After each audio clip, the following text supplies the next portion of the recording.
시청자 여러분 안녕하십니까. 8월 11일 화요일장 파이널샷 시작합니다.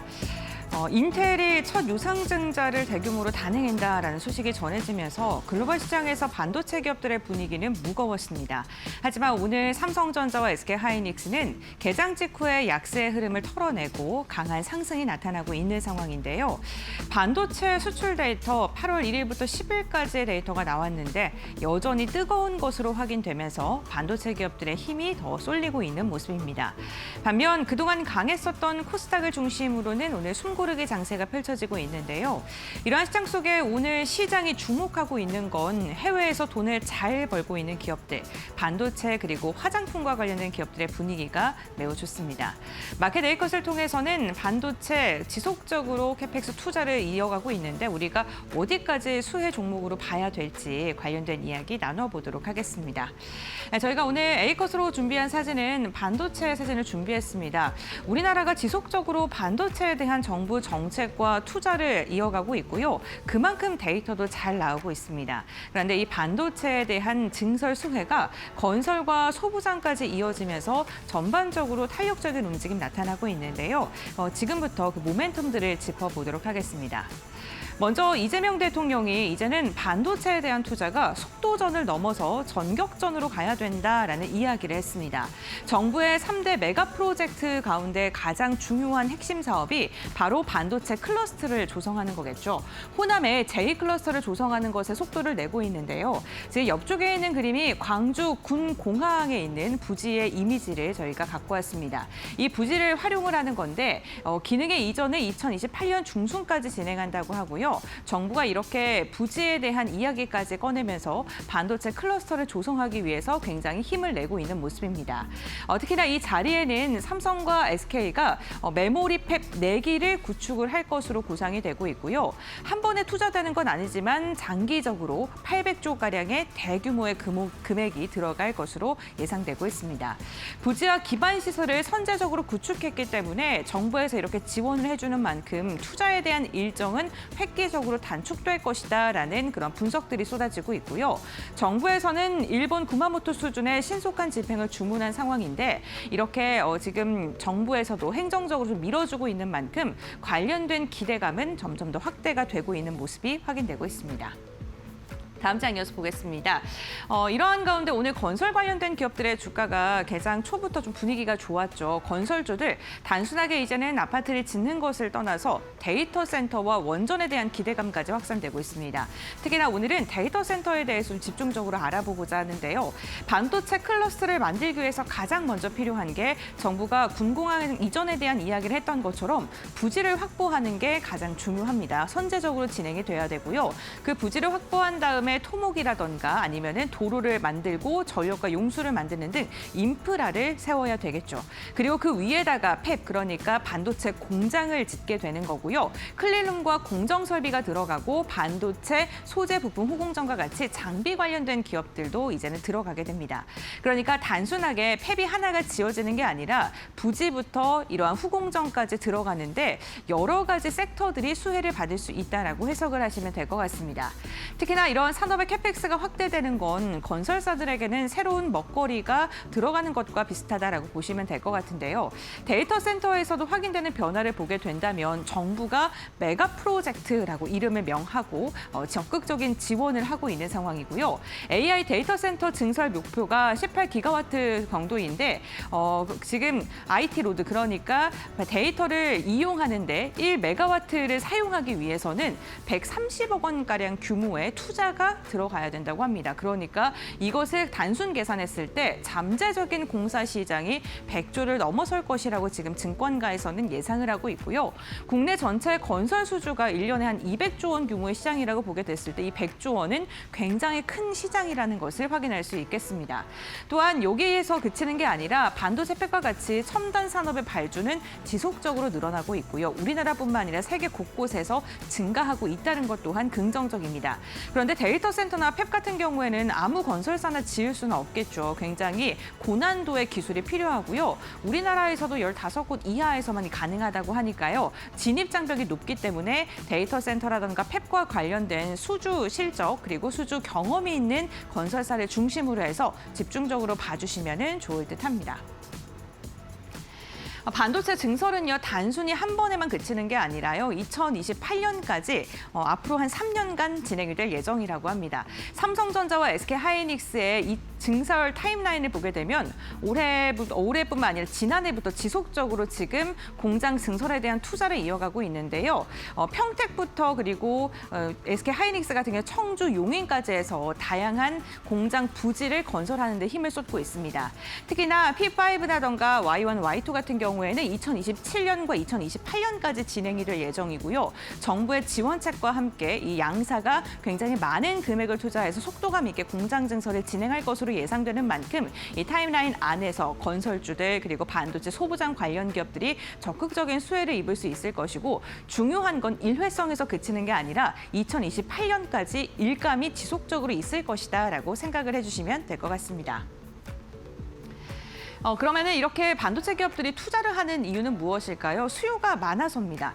8월 이달 들어서 수출 데이터가 나왔는데 또다시 역대 최고치를 기록하는 것으로 확인이 됐습니다. 지금 전체 수출은 212억 달러가량으로 지금 추산이 되고 있고요. 10일까지입니다. 전년 대비 40%가 넘게 증가한 것으로 확인됐습니다. 반도체만 떼어놓고 보면은 그 성장률이 더 놀라운데요. 반도체 수출은 거의 100달러에 육박하고요. 지난해와 비교했을 때 무려 155% 증가했고, 전체 수출의 46%가량이 반도체가 차지하고 있는 것으로 확인되고 있습니다. 그러니까 반도체가 우리나라의 지금 먹거리로서 지금 주도적인 역할을 하고 있다라고 봐주시면 좋을 것 같고요. 그런데 글로벌 빅테크들 같은 경우 캐펙스를요, 내년까지 지속적으로 확대할 것이기 때문에 반도체의 필요성은 내년까지 이어질 것으로 예상이 되고 있는데요. 삼성전자와 SK하이닉스는요, 3분기 이후 2주 수준까지 감소를 할 예정이고요. 장기 공급의 계약이 지금 생각보다 더 길고 많이 진행되고 있다는 것 또한 중장기적인 관점, 실적적인 부분에서 봤을 때는 매우 긍정적인 것으로 해석이 되고 있습니다. 이렇게 타이트한 메모리 수급이 지속되고 있기 때문에 메모리의 투자계, 그러니까 이러한 기업들이 공급을 지금 현저하게 적은 상황이기 때문에 공급을 맞추기 위해서 투자를 생각보다 더 속도감 있게 많은 돈을 벌어온 만큼 더 투자를 공격적으로 할 수 있을 것이다라고 이야기를 하는 거고요. 그렇기 때문에 소부장 관련된 기업들의 앞으로의 1년, 2년간의 이러한 수주 모멘텀은 더 기대해봐도 좋을 것 같습니다. 결국에는 정부의 정책에 대한 기대감도 있습니다만 정책보다는 수요가 탄탄하게 받쳐주고 있기 때문에 빅테크 기업들의 수요에 맞춰서 국내 메모리 기업들이 적극적인 투자를 하고 있다는 것이 가장 중요한 부분인 듯합니다.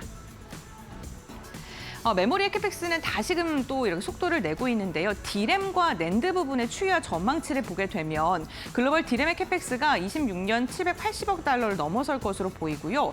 특히나 좀 고부가가치 중심의 증설이 진행될 것으로 보이는데, D램 캐펙스 추이를 보게 되면 저 바 형태가 보시면 삼성전자, SK하이닉스, 마이크론의 투자인데요. 25년보다 26년의 바가 더 높아진 것을 확인할 수 있겠죠. 지속적으로 투자를 늘려나가고 있는 실정이고요. 낸드 같은 경우에는 D램과 비교했을 때 그 폭의 그 높이가 그렇게 눈에 띌 만큼 커지는 것은 아닙니다만 첨단 공정 중심에 선별적으로 투자를 확대하고 있기 때문에 기술력을 갖고 있는 기업들을 중심으로 낸드 부분은 봐주시면 좋을 것 같고요. 특히나 삼성이 낸드 부분 쪽에서 지금 지속적으로 실적 개선에 대한 기대감 나오고 있다는 것도 함께 체크를 해주시면 좋겠습니다. 다음 장 이어서 보도록 하겠습니다. 신한투자증권은 이 반도체 기업들, 특히나 중소형 기업들에 대해서 타이밍이 됐다라는 제목을 단 리포트를 오늘 내놓기도 했는데요. 4월 30일부터 8월 5일까지 주가의 변동치, 반도체 기업들의 변동치를 봤습니다. 시총 1조부터 10조까지 좀 대규모 중심의 기업들은 소폭입니다만 상승을 했습니다. 그런데 중소형 단에서는 오히려 27% 이상 주가가 하락하는 모습이 나타난 만큼 반도체 소부장 관련돼서 중소형 개별주들 갖고 계신 분들은 시장과 굉장히 괴리감이 큰, 변동성이 굉장히 큰 시장의 타격을 직접적으로 맞는 듯한 느낌을 많이 받으셨을 것 같습니다.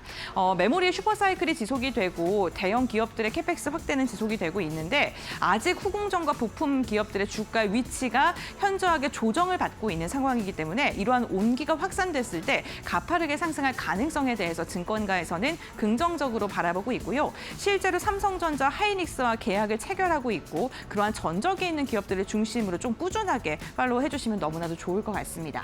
TSMC 역시나 코스의 월간 캐파를 보게 되면은 지속적으로 늘어나고 있고요. 내년까지도 지속적으로 확장세를 이어갈 것으로 예상되고 있고 첨단 패키지 시장 역시나 올해보다 31년 2배가량 증가할 것으로 예상되고 있는 만큼 첨단 패키징과 관련된 부품 사업을 영위하고 있는 기업들 그리고 장비단에 있는 기업들을 눈여겨봐 주시면 좋겠습니다. 이렇게 소부장 관련 기업들이 주목받고 있는 이유는 HBM의 기술력이 높아질수록 폭도 높아지고요. 더 많이 쌓고 더 빨라지게 됩니다. 그렇게 된다면은 장비를 검사할 때 수율이라던가 이런 부분에 있어서도 더 고난도의 기술력이 필요하게 되고요. 그러한 기업들이 세계적으로 몇 개 없고 우리나라 역시나 그러한 기업들이 있습니다. 그렇기 때문에 눈여겨보셔야 된다라고 말씀을 드리는 거고요. 첨단 패키징과 기판 검사를 하고 있는 기업들, 기판이 커지면 커질수록 당연히 검사도 까다로워지겠죠. 수율 개선에 대해서도 많이 쌓고 공정이 복잡해지면 이것을 감별하는 데 기술이 더 필요할 수밖에 없고요. 차세대 메모리 테스트 같은 경우에도 미세화되고 고단화되면 기술력이 더 필요하다는 거. 특히나 레거시 메모리 같은 경우에는 이렇게 첨단 메모리의 증설이 늘어나면 늘어날수록 레거시에 대한 수요는 그대로기 때문에 공급이 줄어들어서 이 공급에 대한 필요성이 더 필요하게 되고요. 그렇게 되면은 단가가 상승할 수밖에 없는 수요와 공급 측면에서 이런 부분도 있습니다. 그렇기 때문에 레거시 반도체와 관련돼서 지금 해외에서 좀 수출을 좀 가파르게 하고 있는 기업들까지도 함께 묶어서 반도체 소부장 관련된 기업들 눈여겨보고 계시는 분들은 정리를 해보시면 좋을 것 같습니다. 결국에는 반도체 관련된 기업들 데이터가 잘 나오는 만큼 앞으로의 반등세도 기대를 해보도록 하겠습니다. 네, 마켓데이커 이렇게 마무리하도록 하고요. 그렇다면 이 시간 우리 시장의 움직임 함께 확인해 보도록 하겠습니다. 박세람 아나운서가 전해드립니다. 여전히 우리 시장 상승과 하락을 반복하는 롤러코스터 장세가 펼쳐지고 있습니다. 아무래도 이 시장에 대한 방향성을 예측하기가 어렵다 보니 고배당주처럼 안정적인 투자처로 자금이 이동하는 모습을 포착할 수가 있었는데요. 그래도 오늘 코스피는 약세를 딛고 상승 전환에 성공을 했고요. 코스닥 같은 경우에는 치열하게 보합권에서 공방을 벌이고 있습니다. 그렇다면 현재 시장 어떻게 흘러가고 있는지 확인해 보시죠. 먼저 코스피 지수의 흐름부터 살펴보도록 하겠습니다. 코스피가 장 초반에는 분위기가 좋지가 않았습니다. 미국과 이란 간의 협상이 교착 상태에 빠지면서 국제유가와 미국의 국채금리가 상승을 했고요. 여기에다가 미국에서 엔비디아를 비롯해서 메모리 반도체주가 하락세를 보이면서 거래를 마쳤습니다. 이에 코스피 지수도 1% 내린 채 출발을 했습니다. 하지만 오전 10시에 삼성전자가 강세로 전환하면서 코스피가 점점 힘이 붙어나가더니 오후장 들어서는 매수세가 뒷받침되면서 현재 1.39% 상승세 보여주고 있고요. 6,300선 회복한 채 6,387.07포인트에서 흘러가고 있습니다. 오늘은 시가총액 상위주들 대부분 혼조세 보이고 있습니다. 대형주들의 흐름이 엇갈리고 있는 가운데 제약바이오와 화장품주, 건설주들은 강세 흐름을 보여주면서 오늘 코스피를 지지하고 있습니다. 그렇다면 코스닥 지수의 흐름도 확인해 보도록 하겠습니다. 어제 급등세를 보이면서 마감을 했던 코스닥이 오늘은 쉬어가고 있습니다. 소폭 내린 채 출발을 했는데요. 그래도 이 매수세가 조금 들어오면서 잠깐 상승으로 전환하기도 했습니다. 875포인트까지 고점을 높였는데 오전 11시를 넘어서부터는 보합권에서 등락을 거듭하면서 아직까지도 방향성을 잡지 못하고 있습니다. 현재 853.76포인트를 지나가고 있고요. 그래도 오늘 반도체 소재와 부품 장비주들이 강세 흐름을 보이면서 코스닥을 지지를 해주고 있습니다. 제약바이오 안에서는 선별적으로 종목들이 움직이고 있는데 미용 의료기기단에서는 수급이 잘 들어오고 있다는 점 확인하셔야겠고요. 오늘 양시장에서 화장품 업종이 강세 흐름을 보이고 있다는 부분도 특징적입니다. 그렇다면 수급 확인해 보도록 하겠습니다. 먼저 코스피 매매 동향 확인해 보시죠. 오늘 외국인과 기관의 수급이 잘 뒷받침해주고 있습니다. 장 초반에는 기관이 매도 포지션이었는데 오전 11시 40분부터는 매도폭을 줄이더니 매수로 변경이 됐습니다. 현재 1,628억 원 물량들을 사들이고 있고요. 개인만이 차익 실현의 움직임을 보여주면서 2,269억 원 물량들을 팔아치우고 있습니다. 그렇다면 코스닥도 매매 동향 확인해 보도록 하시죠. 어제 코스닥에서는 외국인과 기관이 코스닥을 뒷받침해줬는데 오늘은 이탈을 하고 있습니다. 기관이 1,408억 원 팔아치우고 있고요. 외국인도 3,254억 원 매도 우위가 확인되고 있습니다. 개인만이 물량들을 받아내면서 4,500억 원 담아내고 있습니다. 그렇다면 이 시장을 움직이고 있는 이슈 확인해 보도록 하시죠. 오늘 첫 번째는 건설주입니다. 건설주들이 강세 탄력을 유지해 나가고 있는데 8월 달 들어서는 시장이 조정을 받고 있습니다. 그런데 건설주들은 상대적으로 견조한 흐름을 이어나가고 있는데요.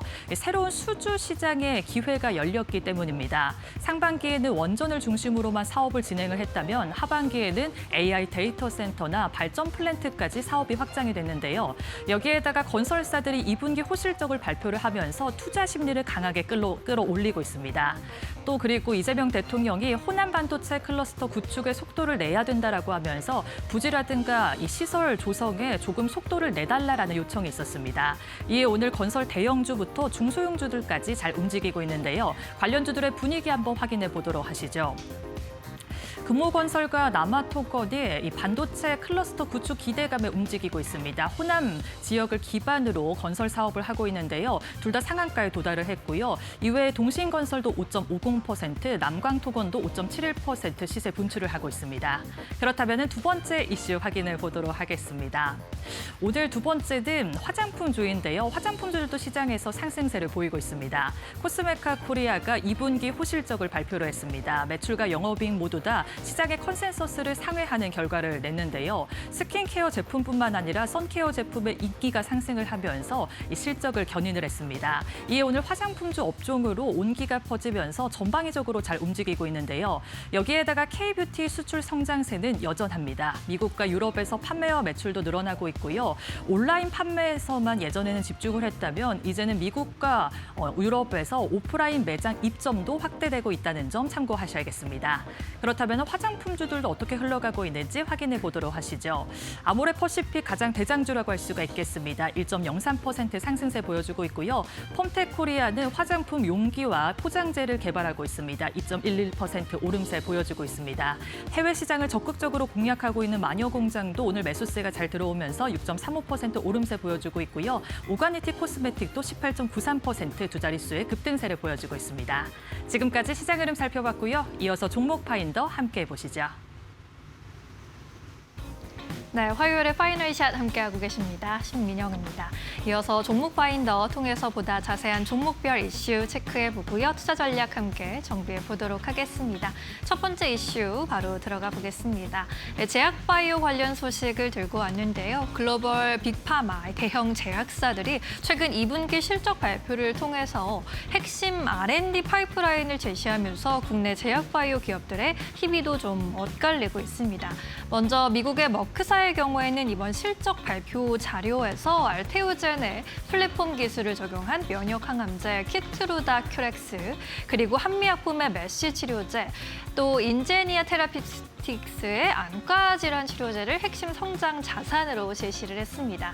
이에 따라 관련 기업들의 주가도 긍정적으로 작용이 됐고요. 인제니아 테라피틱스의 경우에는 오는 18일에 코스닥 상장을 앞에 두고 있습니다.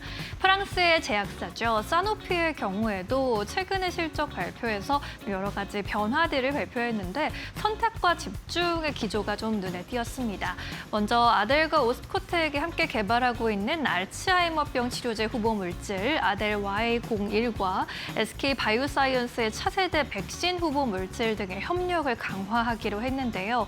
반면에 ABI 바이오가 기술 수출한 파킨슨병 치료제 후보 물질 ABL301의 경우에는 우선순위에서 좀 밀려날 수 있다는 조정 가능성이 좀 제시가 되면서 주가에도 좀 악영향을 끼치게 됐습니다. 이를 두고 시장에서는 이제 기술 수출의 규모 그 자체가 중요한 것이 아니라 글로벌 제약사의 핵심 자산으로 남으면서 얼마나 상황파로 이어지는지 그 여부가 기업의 경쟁력을 가르는 핵심 기준이 되고 있다라고 평가를 하고 있고요.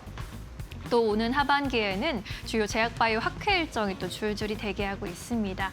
9월부터 10월까지 유럽에서의 학회들, 또 11월에는 미국에서 12월에 혈액암 학회까지 또 이러한 학회 모멘텀 나타나고 있으니까요. 함께 일정 체크도 해보시면 좋겠습니다. 오늘 관련주 안에서 분위기 함께 살펴보시죠. 네, 셀트리온 그리고 삼성바이오로직스와 같은 대형주들이 오늘 좀 힘을 내주고 있습니다. 셀트리온이 5% 가까운 오름세 포착되고 있고요. 21만 1,000원 선 지나가고 있습니다. SK바이오팜, 삼성바이오로직스, 한미약품까지 2%대 강세 흐름 보이고 있고요. 한미사이언스도 오늘 빨간불 켠 채 46,000원 선 위에서 움직이고 있습니다. 네, 첫 번째 이슈 점검해봤고요. 이어서 두 번째 이슈 넘어가 보도록 하겠습니다. 그동안 코스닥 대비해서 코스피의 흐름이 좀 부진하게 잡혔는데 오늘 시장에서는 다시금 코스피가 코스닥 대비 선방하면서 힘을 내주고 있습니다. 골드만삭스는 파격적인 코스피에 대한 전망을 또 유지하고 있는데요. 한국 증시에 대한 낙관론을 제시하고 있습니다. 골드만삭스는 코스피에 대한 투자 의견 비중 확대를 유지하면서 향후 12개월 목표 지수를 12,000포인트까지 바라보고 있는데요. 시장은 현재 펀더먼틀보다 지나치게 비관적인 시나리오를 주가에 반영하고 있다고 했고요. 특히나 반도체 메모리가 우리 코스피에 큰 비중을 차지하고 있는데 장기적인 전망이 여전히 견조하다고 강조했습니다. 메모리 공급 부족 사태가 2030년까지는 지속되면서 이러한 수익성이 높게 책정이 되는데 아직 주가에 충분히 반영되지 않고 있다라는 지적입니다. SK하이닉스, 삼성전자도 오늘 오후장에서는 동반해서 좀 힘을 내려는 모습 보여주고 있는데 글로벌 IB에서도 SK하이닉스 여전히 긍정적으로 보고 있습니다. 목표 주가 310만 원을 유지하는 시티그룹의 리포트가 또 최근에 제시가 됐는데요. 310만 원까지 바라보고 있는 세 가지 포인트를 또 강조했습니다. 먼저 반도체 업사이클, AI 수요가 디램 낸드를 동시에 견인하면서 2001년부터 2007년까지 있었던 낸드 사이클을 상회할 수 있을 것이다라고 전망을 했고요. 두 번째는 HBM 공급 부족입니다. HBM 공급 부족 사태가 이어지면서 칩 제조사의 스케일 아웃으로 전환되는 흐름 속에 GPU당 탑재량은 줄더라도 시스템당 총량은 급증하면서 HBM 실적은 또 크게 급증할 것이다라고 보고 있습니다.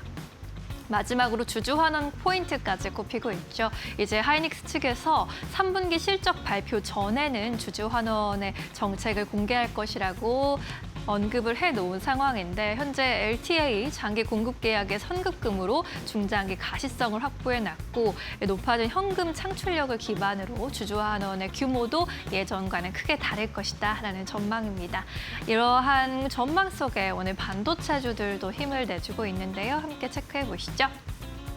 오늘 코스닥 장비단의 흐름이 또 좋습니다. SFA 반도체, 주성 엔지니어링, TS까지 견조한 흐름 보이고 있고요. 주성 엔지니어링 10%대 급등세 16만 원 선 위에서 거래되고 있습니다. 삼성전자, SK하이닉스도 오후장 안에서는 함께 힘을 내주고 있고요. SK하이닉스도 상승 전환했습니다. 143만 원 선 지나가고 있습니다. 네, 이렇게 두 번째 이슈 점검해봤고요. 마지막 이슈 열어보겠습니다. NHN 관련 소식인데요. AI 그래픽 처리 장치, GPU 사업 확대 속에 올 2분기 매출과 영업이익 모두 역대 최대치를 다시 썼습니다. 매출이 전년 동기 대비 25% 성장, 영업이익은 세 자릿수대 성장으로 164%대 급증세를 이뤄냈고요. 당기순이익도 158%나 성장했습니다. 기술 부문의 성장이 가장 주요하게 실적을 견인한 것으로 보이는데요. 기술 부문 매출이 52.9%나 전년 동기 대비 늘어났고요. 현재 NHN 클라우드 쪽에 데이터 센터죠. 서울 양평 리전에서 엔비디아 B200 기반의 서비스형 GPU를 공급을 본격화했는데 이에 따라 클라우드 매출이 85%나 증가했습니다.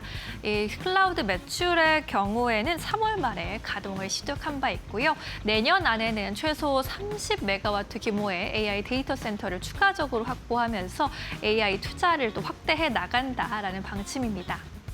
두 번째 롯데 게임 부문도 견조하게 두 자릿수대 성장률을 보여줬고요. 웹보드 게임 매출이 15%, 일본의 모바일 게임 매출도 47% 성장했습니다. 특히나 일본에서의 신작 모멘텀을 계속 쌓아 나갈 것으로 보이는데 다가오는 9월에 도쿄 게임쇼에서 주요 신작과 라이브 게임을 공개한다라고 전했습니다. 마지막으로 매출 비중 가장 높은 결제 부문에서의 성장도 돋보였고요. NHN KCP가 신규 대형 가맹점을 유입하면서 거래 대금이 34%나 증가했습니다. 특히나 또 이 부문에서는 스테이블 코인 사업까지 결제 분야의 새로운 성장 동력으로 키우겠다는 구상을 밝히기도 했습니다. 오늘 관련주 안에서 흐름 돋보이고 있는데요. 함께 시세 체크해 보시죠. NHN이 현재 상한가까지 또 치솟으면서 가격 제한폭 54,200원까지 올라와 있습니다. 위메이드도 12%대 급등세 보이고 있고요. 카카오 게임즈, 컴투스, 크래프톤도 게임즈 안에서 1.3%대 오름세 보이고 있습니다. 잠시 후 전문가와 함께 또 주가 전망 살펴보도록 하겠습니다. 네, 이슈가 있는 종목들 먼저 짚어봤고요. 오늘 시장에서 놓치지 말아야 할 종목들 함께 공부해 보도록 하겠습니다. 레몬리서치 김민수 대표 모셨습니다. 어서 오세요. 네, 오늘도 골라주신 종목들 종목 파인더에서 찾아보도록 하겠습니다.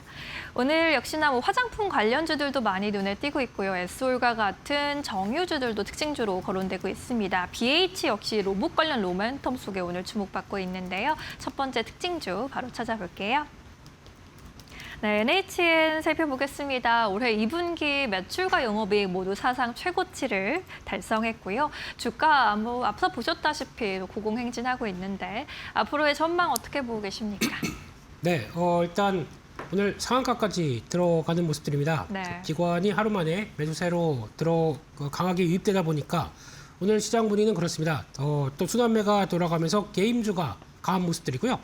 추가적으로 데이터 센터 관련된 쪽의 종목들도 좀 센 편인데 추가적으로 실적까지 좋게 발표하다 보니까 삼박자가 다 맞았다라는 쪽에 대한 변화라고 봐야 될 것 같고요.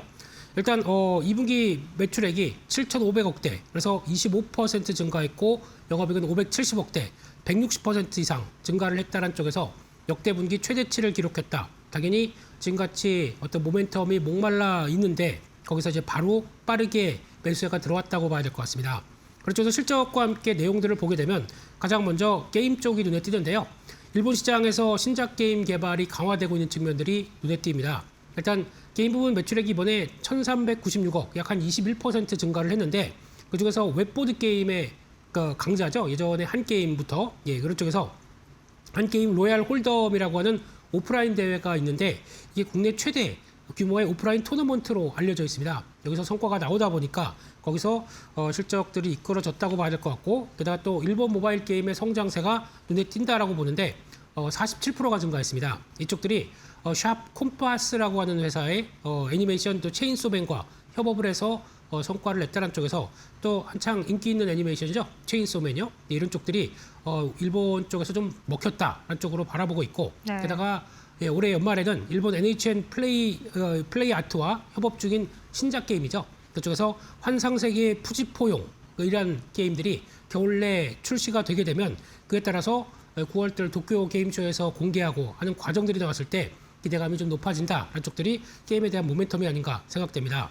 또 하나 두 번째로는 또 결제 부분의 매출액을 보게 되면 결제 쪽에서도 성장이 이끌어지는 모습들인데 3,940억 정도, 그래서 27% 이상 증가하는 모습들인데 이는 NHN KCP 쪽에서 담당을 했었죠. 그런 쪽에서 거래대금이 신규 대형 가맹점이 유입하면서 추가로 더 확대됐다는 쪽인데 더 중요한 거는 스테이블 코인 관련된 모멘텀도 있다라고 봐야 될 것 같습니다. 네. 특히 글로벌 블록체인 기업인 아발란체하고 공동 개발했던 어떤 스테이블 코인 쪽에서 이 메인넷을 개발했고 거기다 추가로 이를 통해서 페이커 앱의 디지털 월렛을 활용해서 결제와 가맹점 모두 다 성과를 냈다는 쪽들이 눈길이 간다는 쪽으로 바라보고 있고요. 그 밖에 또 마지막으로는 AI GPU 관련된 쪽의 사업들이 확대되는 관점들이 눈에 띕니다. 이번에 정부 주최에서 지원하는 2026년 AI 연구용 컴퓨팅 지원 프로젝트에서 GPU 자원 공급자로 선정이 됐기 때문에 이를 통해서 앞으로 데이터 센터가 확장되는 과정들에 중요한 역할을 하겠다라는 쪽으로 바라보고 있고요. 그렇죠. 자체적으로 대규모 컴퓨팅이 관련된 인프라를 확보하기 어려운 쪽들이 이제 공공 쪽과 같이 연결될 수 있는 대학이라든가 정부 출연 연구기관 쪽에 AI 연구용 GPU 자원을 임대하거나 또 제공하기 시작하면서 그 부분이 이제 3월까지라고 하더라도 그쪽에 레퍼런스를 쌓는다라고 하게 되면 앞으로 기대감이 좀 높다고 봐야 될 것 같고요. 게다가 지금 이어가고 있는 이제 3월 말부터 이어가고 있는 서울 양평의 리전이라고 하는 데이터 센터 관련된 쪽에서 엔비디아 B200 기반의 서비스형 GPU가 공급이 됐고 이제 또 추가적으로는 지금 B300까지도 확장할 걸로 보여지고 있는 가운데 거기다가 내년까지 최소 30메가와트 규모의 AI 데이터 센터를 추가로 확보한다. 그래서 NHN 클라우드를 계속 확장시키겠다라고 하는 내용들이 이어지다 보니까 그에 따른 어떤 성과에 대한 기대감들이 상당히 높아졌다라는 쪽으로 바라보고 있는 것 같습니다. 최근 들어서 시장에서는 데이터 센터에 대한 활용들이 또 빅테크 기업과 함께 가장 또 눈길이 가는 관점이다 보니까 그에 걸맞는 실적이 나온 NHN이나 또 여러 가지 데이터 센터 사업자와 연관될 수 있는 삼성 SDS, LG CNS가 또 강한 모습들을 보여주고 있는데요. 그런 측면 쪽에서 지금 같은 변화가 들어왔다는 얘기는 한 번 더 직전 고점들을 시도하지 않을까라는 관점 쪽에서 일단 상한가 들어왔기 때문에 내일 또 추가적인 직전 고점대 부분까지를 한번 열어놓고 보시는 게 맞겠다고 생각 들고 있고요. 네. 그럼에도 불구하고 아직은 어떤 크게 매물화가 좀 없는 모습들이기 때문에 추가 상승의 무게를 두면서 전략을 짜시는 게 좋겠다고 바라보고 있습니다. 네, NHN 게임 사업뿐만 아니라 AI 데이터 센터, GPU, 그리고 결제 스테이블 코인까지 요즘에 굉장히 핫한 사업 키워드들을 품고 있어서 오늘 또 많이 주목을 받고 있는 것 같은데요. 앞으로의 흐름을 또 잘 주목해 보시기 바랍니다. 첫 번째 특징주로 만나봤고요. 이어서 두 번째 특징주 또 열어보겠습니다. 네, 코스메카 코리아 역시나 튀고 있는 종목입니다. 어제 2분기 실적을 발표했는데 시장 기대치를 상회하는 실적을 올리면서 주목받고 있습니다. 장중에 또 신고가 다시 쓰는 것 같더라고요. 흐름 어떻게 봐야 할까요? 네, 일단 코스메카 코리아도 일단은 윗꼬리를 좀 달면서 상승을 하지만 약간 체익 매물도 좀 나온다라고 봐야 될 것 같고요. 네. 그렇죠. 외국인과 기관이 하루 만에 동시 순 매수를 보여주고 있는데 그런 관점에서 이번에 나왔던 한국의 전체 화장품 수출액이 아무래도 기대감이 높았다고 봐야 될 것 같고 거기다가 또 이번에 10일까지 수출 데이터도 북미 쪽으로 상당히 잘 나왔죠. 그래서 일단 7월달 흐름을 보게 되면 전년 동기 대비해서 25% 증가한 1조 5천억 대까지 나오기 시작하는 모습들이고 사상 최대치입니다. 그런 쪽이고 중화권 수출액이 의외로 한 16%대 증가를 했는데 더 중요한 거는 영국인 것 같습니다. 홍콩을 제치고 수출국 4위까지 올라와 있고요. 유럽 주요 7개국을 합치게 되면 거의 중화권과 비슷한 위치까지 와서 15%다. 그만큼 유럽 쪽에서 성과를 내고 있다는 쪽에서 북미 쪽에서 유럽까지 영역을 확대하고 있는 K뷰티에 대해서 얘기를 하고 있다 보니까 그와 관련된 실적이 될 만한 종목들이 빠르게 부각을 받는다라고 봐야 될 것 같고요. 네. 그런 쪽에서 코스메카 코리아는 이제 최대 실적을 경신한 국면들이 눈에 띄는데 1분기 매출이 1,850억 그리고 또 어떤 200억대 영업이익을 기록을 했었는데 이게 추가적으로 2분기까지도 확정되기 시작하면서 올해 전반적으로는 매출이 7천억대 그래서 한 16% 증가할 걸로 보여지고 있고 영업이익은 21% 증가해서 1,010억대까지 들어오기 시작한다라고 하게 되면 아마 성수기 쪽에서 조금 더 속도를 내게 되면 이 정도 수치도 더 넘어갈 것이 아니냐 이런 쪽의 분위기가 높다고 봐야 되겠죠. 그런 차원에서 이제 막 1조대가 들어오고 있는 모습들인데 여전히 영업이익 1,000억대 비하게 되면 그렇게 완전히 비싸진 않다라는 쪽에 대한 반응인 것 같고요. 게다가 또 한국, 미국, 중국 법인이 모두 성장세를 보이고 있다라는 쪽들인데 오히려 한국 법인 같은 경우는 인디 브랜드 수주가 또 계속 확장되기 시작하면서 기대감이 높은데 특히 1분기 매출, 그러니까 1분기 같은 경우도 매출이 한 1,400억대, 전년 동기 대비해서 91% 증가를 했습니다. 그러다 보니까 지금 나오고 있는 인디 브랜드에 대한 수주가 다변화됐다라는 쪽에서 기대감을 채우고 있고 특히 북미 쪽에서 고성장 중인 이제 두 개 인디 브랜드가 있는데 합산한 게 최근 2년간 10%를 훨씬 더 넘는 모습들이다 보니까 이게 가장 빠르게 성장하고 있다라고 바라보고 있고요. 그런 쪽에서 클렌징 오일이라든가 쿠션 같은 경우가 또 이제 마케팅을 이제 SNS를 타고 오히려 좀 더 빠르게 침투하고 있다는 쪽에서 기대감을 좀 키우는 그런 모습들이 아닌가 생각됩니다. 네. 그런 쪽으로 또 이제 미국 법인 같은 경우도 기대감이 높은 게 이제 잉글우드랩이라고 하는 자회사가 있죠. 이쪽에 대한 지분을 확대하면서 지배력을 강화시키는 모습들인데 지난 3월 달에 공개 매수를 통해서 50%에서 66.7%까지 지분을 늘렸습니다. 그를 통해서 좀 더 시너지를 강화시키겠다는 의도로 볼 수가 있을 것 같고 미국 사업 지배력을 높이고 또 한미 생산의 이원화에 대해서 전략의 실행력을 강화시키겠다라는 쪽들도 눈에 띈다고 봐야 될 것 같고요. 또 하나 중국 법인 쪽에서도 턴어라운드가 기대된다라고 하게 되면 이 세 가지 법인 쪽의 성과를 그대로 실적에서 반영되는 게 아니냐라는 쪽에서 지금같이 추가적인 수출 동향만 계속 잘 나오기 시작하게 되면 그에 따른 성과는 계속 이어갈 수 있겠다라고 바라보는데 주가는 일단 지금 분위기 쪽에서는 저고점 때까지 빠르게 안착해서 신고가가 나온 상황들입니다. 네. 그런 쪽에서 과거 흐름들과 함께 보게 되면 일단 조정시가 조금 많이 묵직하긴 했지만 결국에는 레벨업 시도하면서 1조 대 이상까지 들어온다는 얘기는 일단 성장에 대해서는 이상은 없다는 쪽으로 바라보고 있기 때문에 지금은 일단 추가적으로는 약간 조정이 또 신고가가 나왔기 때문에 조정 매물이 나올 수는 있다고 보여집니다.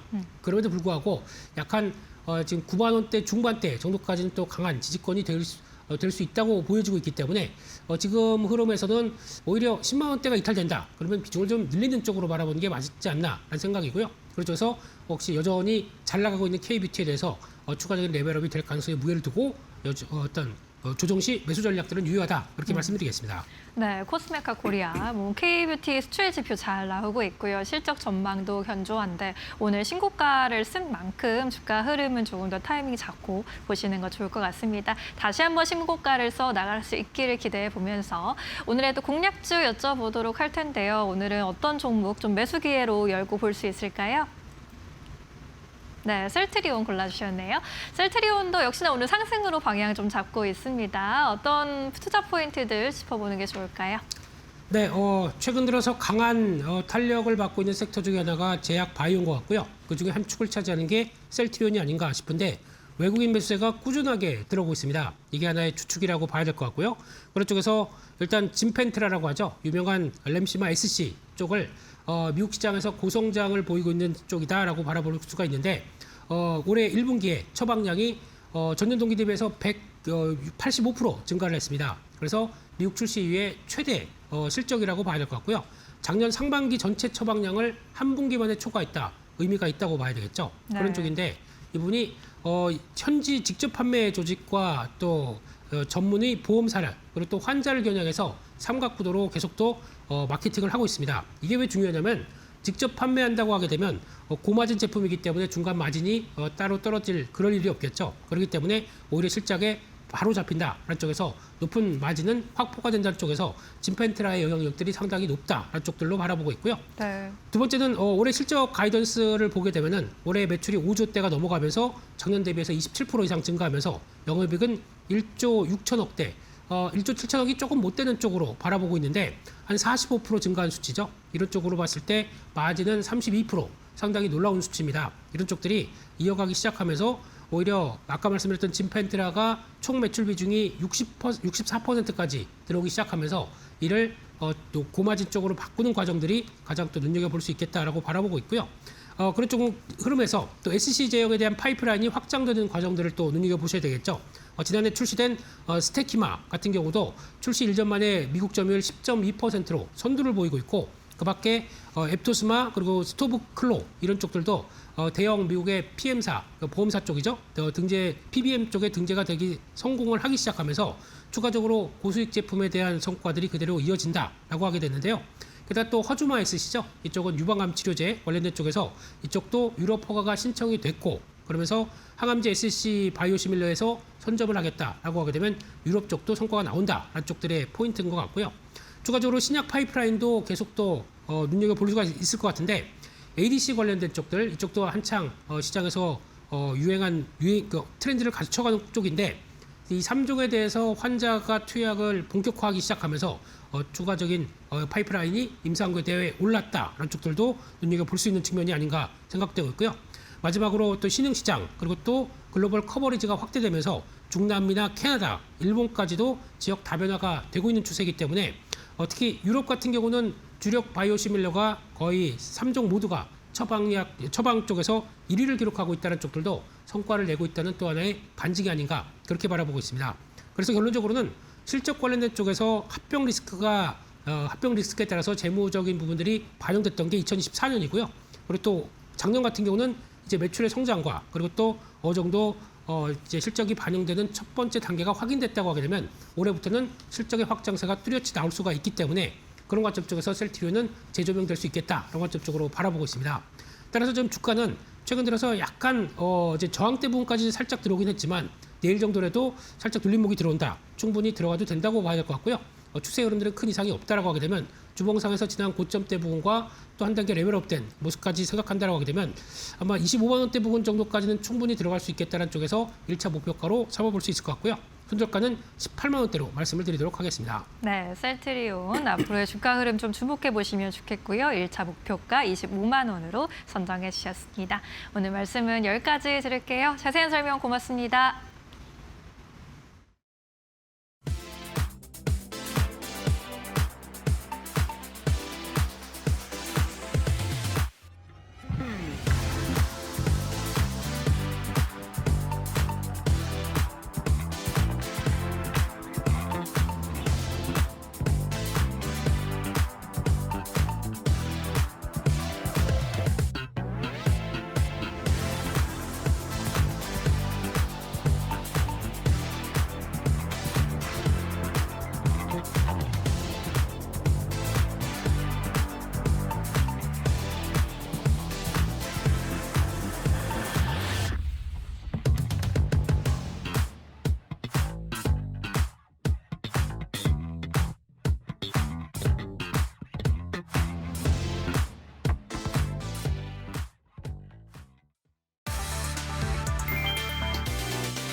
인텔이 AI 시장 재패를 위해 21조 원 규모의 대형 유상증자에 전격 나섰다. 주가가 올해만 160% 폭등한 상황에서 대규모 신주 발행을 전격 발표했다. 주주 가치 희석 우려로 주가는 즉각 5% 이상 급락했다. 과거 820억 달러의 자사주 매입에만 치중하던 인텔이 완전히 달라진 모습을 보였다. 이번에 조달한 150억 달러는 피지컬 AI와 맞춤형 반도체 개발에 집중 투입될 예정이다. 과도한 부채 부담 없이 차세대 14A 파운드리 공정과 대규모 데이터 센터 증설을 동시에 추진하는 전략을 선택했다. 인텔의 데이터 센터 매출은 전년 대비 59%나 급증하며 시장의 기대를 뛰어넘었다. 테슬라를 차세대 공정 고객으로 확보한 데 이어 주요 빅테크와의 협력 기대감도 최고조에 달했다. 알파벳, 오라클에 이어 인텔까지 합류하면서 AI 반도체 주도권을 둘러싼 자금 전쟁은 한층 더 격화될 전망이다.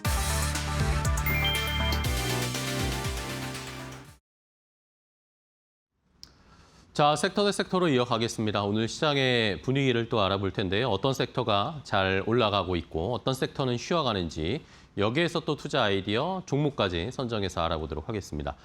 자, 오늘의 시장은 최근에 계속 시장이 그런 모습을 나타내긴 했는데 코스피랑 코스닥이 계속 엇갈리는 양상이 나타납니다. 오늘도 코스피가 삼성전자, 하이닉스가 또 양전하면서 상승하니까 코스닥은 약한 상대적으로 모습을 보여줬고 어제는 또 정반대였잖아요. 코스닥은 굉장히 강했는데 코스피는 또 쉬어가는 이런 시속 게임이 코스피와 코스닥을 왔다 갔다 하면서 옮겨가고 있습니다.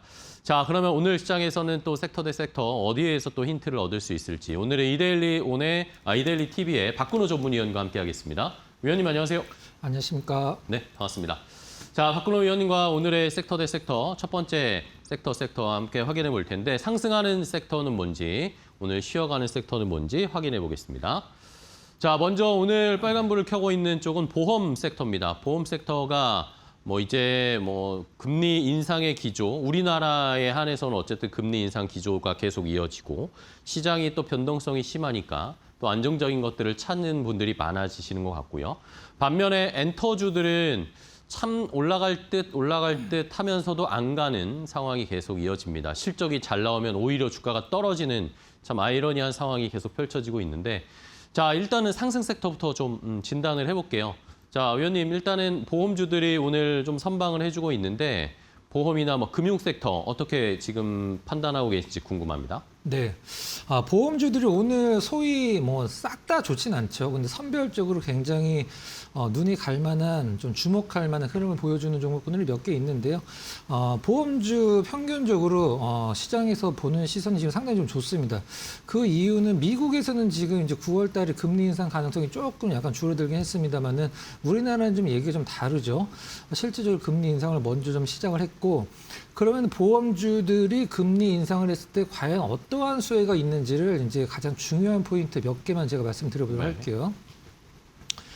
자, 금리가 인상이 되면 채권의 금리도 인상이 됩니다. 채권의 금리가 인상이 된다는 것은 채권의 가격이 떨어진다는 얘기가 되겠죠. 그러면은 여기서 그럼 보험주들은 내가 낸 보험료를 갖고 채권을 많이 산다던데 보험의 금리가 오르면 채권의 가격이 내려가는 거니까 보험주들이 갖고 있는 채권의 가격도 내려갈 거 아니에요. 그러면 이게 손해 아니야라고 생각할 수도 있는데 보험주들은 이제 뭐 손보사는 좀 약간 짧은 채권, 이제 생보사들은 듀레이션이 좀 긴 채권들을 많이 갖고 만기까지 갖고 가기 때문에 중간에 어떤 채권의 어떤 가격 흐름 중요하지 않고 새로운 신규 채권의 이자가 높아지는 게 중요하죠. 금리가 오르면 새로운 신규 채권의 이자가 왜 높아지냐면 표면금리죠. 기존의 채권들은 가격이 떨어지고 금리가 올라가기 때문에 그 올라간 금리와 관련돼서 신규 채권들은 더 높은 이자를 줘야지만 시장에서 유통을 할 수가 있어요. 한마디로 사주겠죠, 사람들이. 이런 부분과 관련돼서 이제 보험주들이 좋아지는 거고, 두 번째는 보험사들은 이제 부채 평가액이라는 게 있습니다. 보험사들은 이제 나라에서 정해놓은 게 있죠. 너 A 보험사 그 보험 가입자한테 줄 돈이 보험금을 지급할 게 있으니까 한 100억 정도는 니네가 현금으로 좀 만들어 놔라. 요게 이제 부채로 잡히거든요. 근데 여기서 할인율이라는 게 있어요. 할인율은 뭐냐면 100억 정도를 니네가 충당을 해놔야 되는데 할인율 5% 적용해서 95억 충당해놔. 원래 이게 되는데 금리가 올라가면 이게 이제 할인율이 올라갑니다. 그러면 100억 충당해야 되는데 10% 90억만 충당을 해놔라. 이런 식으로 해서 보험사들이 쌓아놔야 되는 돈이 좀 줄어들거든요. 이런 부분들이 사실 부담이 좀 적게 작용되는 거죠.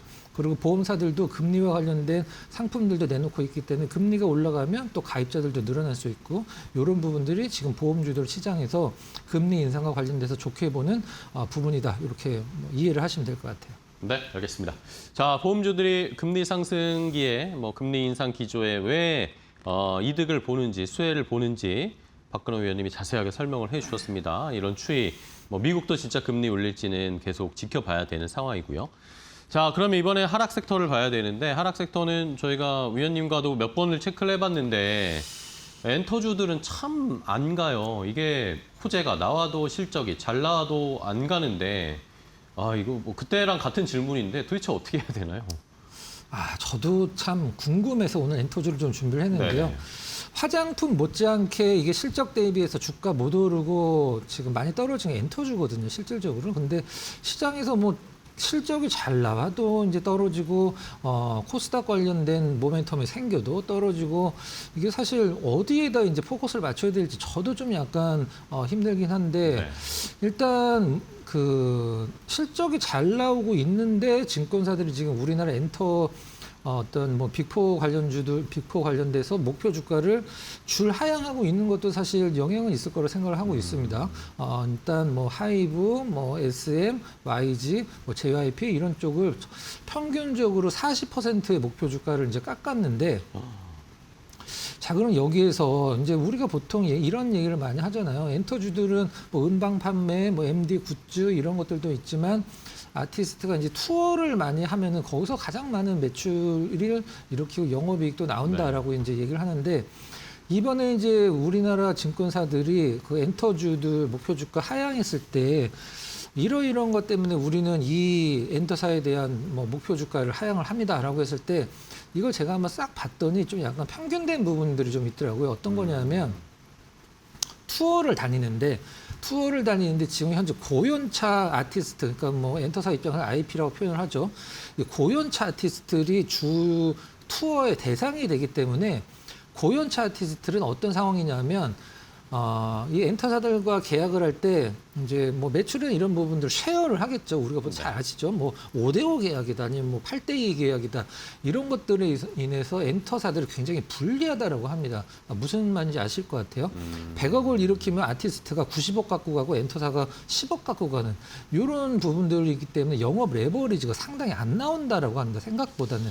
그래서 그런 부분들이 리스크라고 하는데 바꿔서 얘기하면 과거에는 안 그랬나? 작년에는 안 그랬나요? 똑같은 상황이긴 한데 일단 이런 부분들이 좀 약간 이해는 안 가긴 합니다만은 그래도 엔터주들은 싸긴 싸다. 이렇게 나름대로 정리를 해보도록 하겠습니다. 네, 알겠습니다. 자, 엔터주들은 어쨌든 여러 가지 이야기 있지만 절대적으로 그냥 숫자로만 판단해 봤을 때는 싼 거죠. 주가도 많이 내려왔고 밸류상으로 봤을 때도 실적이 개선되는데 주가가 계속 내려가고 있으니까요. 뭐 한번 생각해 볼 여지가 있는 것 같습니다. 자, 그러면 뭐 상승 섹터 중에 보험주 아까 자세히 설명해 주셨는데 그 안에서도 뭐 보험주 어떤 게 제일 주목해서 보시나요? 어떤 걸? 네, 오늘 좀 가장 퍼포먼스 있게 움직임 나오는 게 현대해상이죠. 네. 현대해상 좀 살펴보도록 하겠습니다. 네. 사실 보험주들은 뭐 은행주들도 마찬가지죠. 뭐 KB, 뭐 신한 이게 무슨 차이가 있겠어요? 사실 거의 차이가 없거든요. 내용도 비슷하고 어디가 조금 더 돈을 잘 버냐 이런 부분들이 이제 차이가 있을 뿐이지 사업 내용이나 이런 것들은 거의 다 비슷하죠. 실질적으로는 우리가 보통 무슨 테크주들처럼 무슨 기술을 개발하는 것도 아니고 어디와 계약을 맺는 것도 아니고 그렇죠. 일단 이 금융주들은 좀 약간 디용박 어떤 팔자 같은 거죠. 시장의 어떤 금리라든가 어떤 시장의 이제 시선에 따라서 움직이는 건데 상황에 따라서 일단 그래도 수치를 한번 좀 살펴보면 일단 순이익 같은 경우 이제 지배주주 순이익이라고 보통 요즘은 얘기를 하죠. 거의 3천억 조금 못 미치는 2,900억 정도가 나왔는데 전년 대비 17% 보험주가 전년 대비해서 17%가 나왔다는 것은 성장을 했다는 것은 이게 상당히 괄목할 만한 성장이거든요. 그다음에 예실차 부담이 완화가 됐다. 예실차 부담이 완화가 됐다. 자, 보험주들을 할 때 사실 우리가 잘 쓰지 않는 단어가 나오기 때문에 좀 그 생소한 느낌들이 있어요. 예실차 부담이 완화가 됐다. 이게 무슨 말이냐면 이제 보험주들은 이제 상품을 판매를 할 때 보험 상품을 판매를 하겠죠. 요거를 한 뭐 1,000억 원 정도 상품을 판매를 하면은 내가 여기서 한 뭐 50억 정도 남겠다. 이게 이제 실질적으로 예측을 하고서 판매를 하게 되는데 그 예실차가 실질적으로 예상을 했던 수익과 내가 직접적으로 얻은 수익의 차이가 이제 예실차거든요. 근데 이게 이제 손실을 봤을 때 이게 좀 완화가 되면은 모든 보험이 다 수익을 낼 수는 없어요. 모든 보험이. 그래서 그 안에서 손실을 보는 보험도 있는데 예실차 부담이 완화가 됐다. 이건 예상했던 수익이나 손실, 뭐 실질적인 수익과 손실에서 차이가 좀 적어졌다. 이렇게 생각을 하시면 될 것 같아요. 이게 이제 뭐 좀 약간 좋아졌고 이제 금리 상승 효과는 이제 좀 말씀드렸기 때문에 반복되는 부분이라 이제 뭐 패스를 하기도 하고 보험주들 입장에서 지금 꼭 해결돼야 되는 부분들이 조금씩 해결되고 있죠. 그게 뭐냐면 바로 실손입니다. 대한민국의 전 국민들이 들고 있다는 실손보험 사실 안 가도 되는 병원을 사실 뭐 실손을 갖고 계신 분들 갖고 있기 때문에 가는 경우가 사실 없는 건 아니죠. 그래서 이걸 좀 약간 손을 보고 있는데 5세대 보험 실손서부터는 조금 보험사들의 실손은 어떤 보험사들이건 간에 수익을 보는 보험사들 한 군데도 없으면 무조건 손실이다, 실손은. 그래서 그 실손을 줄이는 게, 손실을 줄이는 게 이제 목적인데 조금씩 뭐 실손에 대한 손실이 줄어들고 있다라고 하죠. 차트 잠깐 보면서 이제 현대해상 차트 전반적인 흐름을 한번 체크해 보도록 하겠습니다. 자, 약속이나 한 듯이 똑같은 가격대가 오면 이제 밀리는 구간이 있는데 이번에는 좀 통과를 해줘야 될 것 같은데 바로 현재 가격대죠. 43,000원, 44,000원 정도 오면은 현대해상이 올라가려고 하다가 이제 내려오고 올해만 하더라도 지금 오늘 기준으로 세 번째 트라이가 되고 있는 상황이긴 한데 수급적인 측면에서 과거 좀 약간 달라진 부분이 있다라고 하면은 일단은 첫 번째 43,000원 구간에서는 외국인 기관 수가 그렇게 좋지는 않았죠. 약간 좀 데칼코마니 느낌도 있고 두 번째 구간에서는 뭐 쌍끌이 매수가 들어왔고 지금도 사실 어떤 기관과 외국인들의 동시 순매수, 소위 쌍끌이 매수가 들어오고 있다라고 봐야 될 것 같아요. 첫 번째, 두 번째, 세 번째 지금 가격대를 돌파를 했을 때와 지금의 다른 점, 금리가 실질적으로 인상이 됐다. 이렇게 정리를 하면 될 것 같습니다. 네, 알겠습니다. 자, 보험주 안에서 뭐 요즘 분위기가 좋은 현대해상을 자세하게 분석을 해드렸습니다. 자, 다음 섹터 대 섹터로 또 바로 이어가겠습니다. 이번에는 어떤 섹터가 또 빨간불을 켜고 있을까요? 자, 오늘은 정유주들이 다시 올라갑니다. 뭐 뉴스 새벽에 아침부터 많이 보셨겠지만 호르무즈 해협 이 개방 관련된 이야기가 또 난항을 겪는다. 이제 뭐 한두 번이 아니라서 뭐 익숙해질 법도 한데 다시 또 유가가 올라가면서 정유주들이 주가가 조금 좋은 모습을 보이고 있고 반면에 기판주들은 큰 7월에 조정이 나온 이후에 계속 이제 왔다 갔다 상승했다 하락했다를 반복하고 있어서 투자 포인트를 잡기가 쉽지 않습니다. 잠시 후에 기판주들은 좀 보고요. 자, 정유 섹터부터 볼까요? 위원님, 뭐 호르무즈 해협 이란 전쟁 이야기는 뭐 계속 끝이 안 나는데 정유주들은 어떨까요? 단순히 이게 그냥 지정학적 리스크뿐만 아니라 그냥 뭐 정제 마진 개선이라든지 이런 걸로 앞으로 그냥 정유주들을 쭉 봐도 괜찮다라는 의견들도 있거든요. 어떻게 보세요? 저도 그 의견에 동감인데요. 어. 사실 저희가 뭐 트럼프가 어떠한 그 스탠스를 취할지 누가 알겠습니까? 실질적으로 그걸로 인해서 하루마다 이제 뭐 원유 가격이 급등 급락을 하고 있는 상황이긴 한데 일단 정유 관련주들 이제 시장에서 실질적으로는 4개가 있습니다.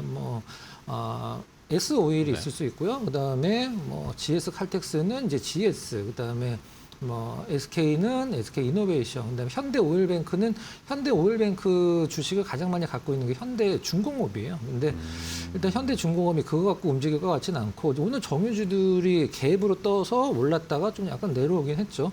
근데 그거 아니고서도 방금 이제 앵커께서 말씀해 주신 실적만 갖고라도 지금 정유주를 컨택할 수 있는 부분들이 좀 있어요. 일단 정유주들의 실적 추정치를 싹 다 지금 상향되고 있는 이유가 있겠죠. 일단 그 무엇이든지 공급이 줄어들면은 제품의 가격은 오르게 돼 있습니다. 네. 반도체, 뭐 MLCC, 기판 다 마찬가지죠. 러시아 쪽의 정유 시설들이 많이 좀 파괴가 됐기 때문에 이것과 관련돼서 일단 그 석유 제품의 공급이 차질이 지금 있는 상황이라 이 부분은 당분간은 해결이 좀 불가능한 상황이고. 이거는 이제 나중에 폭풍의 눈이 될 수 있는 상황이긴 한데 어떤 거냐면 지금 미국의 원유 재고가 역사적으로 거의 최저점에까지 떨어져 있습니다. 미국은 최대 산유국 중에 하나인데 미국이 지금 석유 재고가 없어요.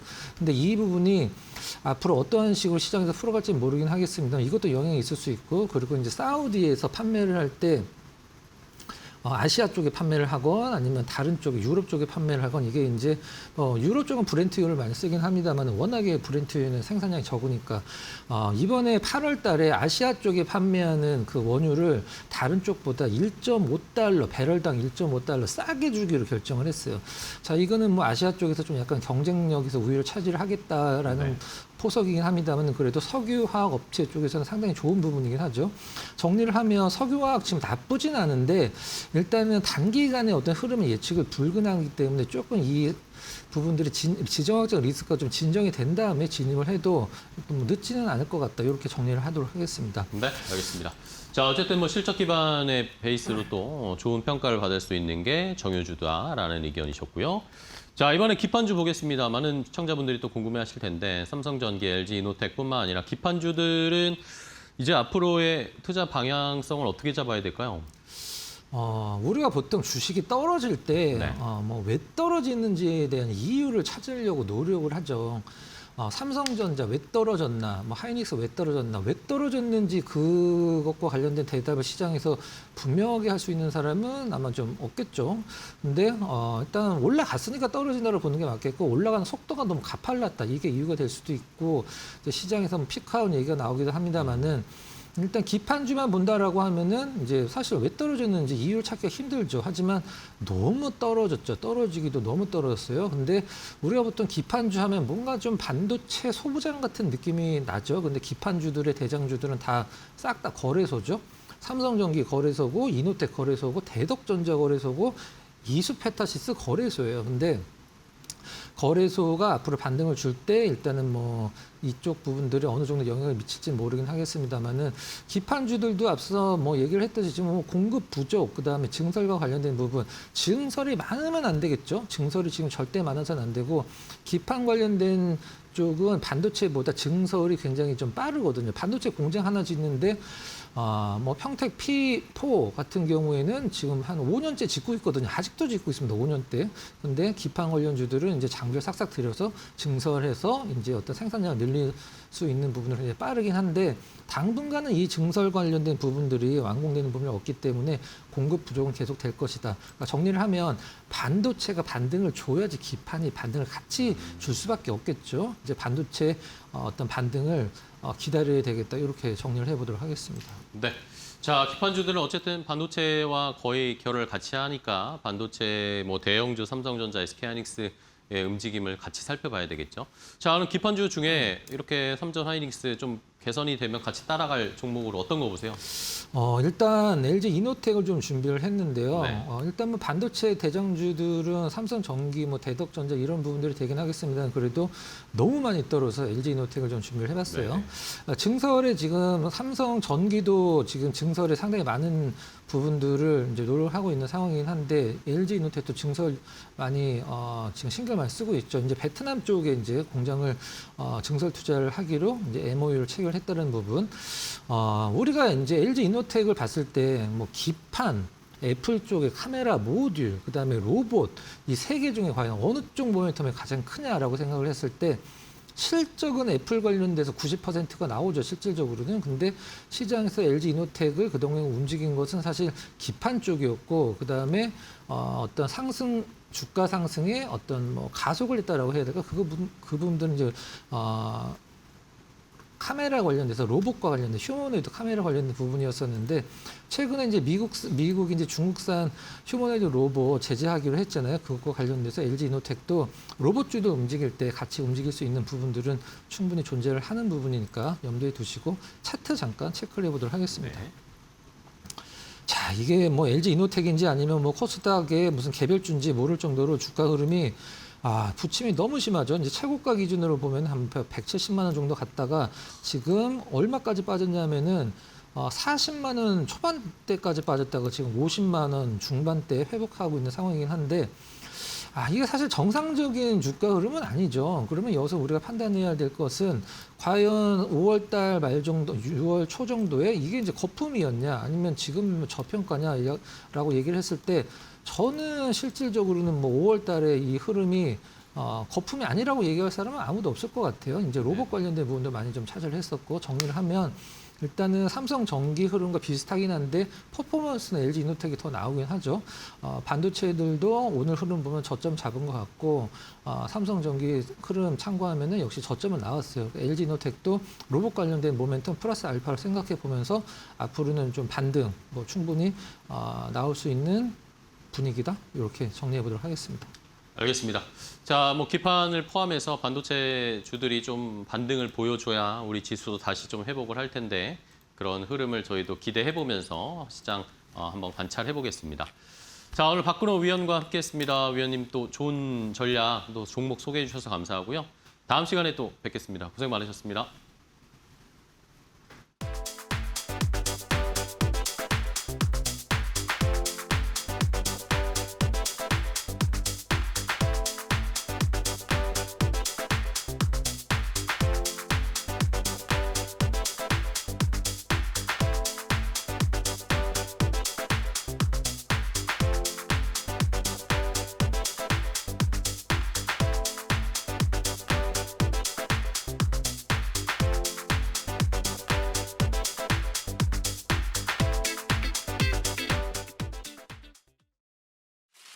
컴퍼니 인사이드 넥스팀 편. 머리카락 두께의 수만 분의 1, 눈에 보이지도 않는 나노미터 단위의 미세한 회로 위에서 펼쳐지는 총성 없는 전쟁, 바로 반도체인데요. 수십조 원을 들여지은 거대한 공장. 하지만 그 안에서 단 한 개의 보이지 않는 먼지나 미세한 회로 결함이 발생한다면 그 즉시 수천억 원의 웨이퍼는 그대로 쓰레기통으로 향하게 되죠. 반도체 거물들이 가장 두려워하는 순간, 그 거물들의 생사 여탈권을 쥐고 흔드는 숨은 저승사자가 있습니다. 바로 대한민국 코스닥의 숨은 강자 넥스틴의 이야기인데요. 반도체 웨이퍼 위에 빛으로 회로를 그리는 노광 공정이 끝나면 반드시 거쳐야 하는 관문이 있습니다. 바로 패턴 결함 검사입니다. 빛을 쏘아 회로에 아주 미세한 상처나 왜곡이 없는지 찾아내는 이 기술은 오랜 기간 미국의 글로벌 거대 기업 KLA가 전 세계 시장의 90% 이상을 독점하고 있었습니다. 삼성이든 SK하이닉스든 미국의 기술 허락 없이는 반도체 한 장도 제대로 검사할 수 없었던 잔혹한 기술 종속의 시대였죠. 후발주자인 국내 기업이 이 장벽을 넘는다는 것은 자살 행위와 같았습니다. 대기업들조차 검증되지 않은 국산 장비를 썼다가 라인이 멈추면 누가 책임질 거냐며 철저히 외면했는데요. 넥스틴의 초기 역사는 차가운 무관심과 절대 불가능하다는 비웃음 속에서 버텨야 했던 지독한 암흑기였습니다. 하지만 기회는 가장 잔혹한 국제 정세의 틈바구니에서 찾아왔습니다. 미국이 중국을 향해 반도체 장비 수출 통제라는 칼날을 빼든 것입니다. 중국의 최대 파운드리 기업 SMIC를 비롯한 중국 반도체 공장들은 비상이 걸렸습니다. 미국 KLA의 검사 장비를 더 이상 들여올 수 없게 되자 당장 공장 문을 닫아야 할 처지에 놓인 것이죠. 바로 그 순간 넥스틴은 이 피비린내 나는 전쟁터를 정조준했는데요. 미국의 제재 범위를 교묘히 피하면서도 KLA의 장비 못지않게 정밀하게 분량을 잡아내는 넥스틴의 광학 검사 장비 이지스를 중국 시장에 과감히 들이민 것이죠. 미국이 쳐놓은 그물망의 빈틈을 독하게 파고든 넥스틴은 중국 반도체 공급망의 유일한 대체제로 떠오르며 최근 반도체 시장의 가장 뜨거운 전쟁터인 AI 반도체, 즉 HBM 시장으로 그 칼날을 확장하고 있습니다. 디램을 층층이 쌓아 올리는 HBM 공정은 그 구조의 복잡함 때문에 기존의 검사 방식으로는 결함을 잡아내기 극도로 어려운데요. 넥스틴은 3D 프로파일링이라는 차세대 검사 기술을 앞세워 SK 하이닉스 등 글로벌 HBM 선두주자들의 핵심 공급망 속으로 깊숙이 파고들고 있습니다. 거대 기업의 독점에 울어야 했던 변방의 기업이 이제는 전 세계 AI 반도체의 수요를 결정짓는 절대적인 가비의 위치를 넘보고 있는 것이죠. 대기업의 이름에 가려져 있었지만 기술의 도끼 하나로 자본주의의 가장 정밀한 틈새를 찍고 올라온 기업. 반도체판을 뒤흔드는 숨은 거인, 바로 넥스틴입니다.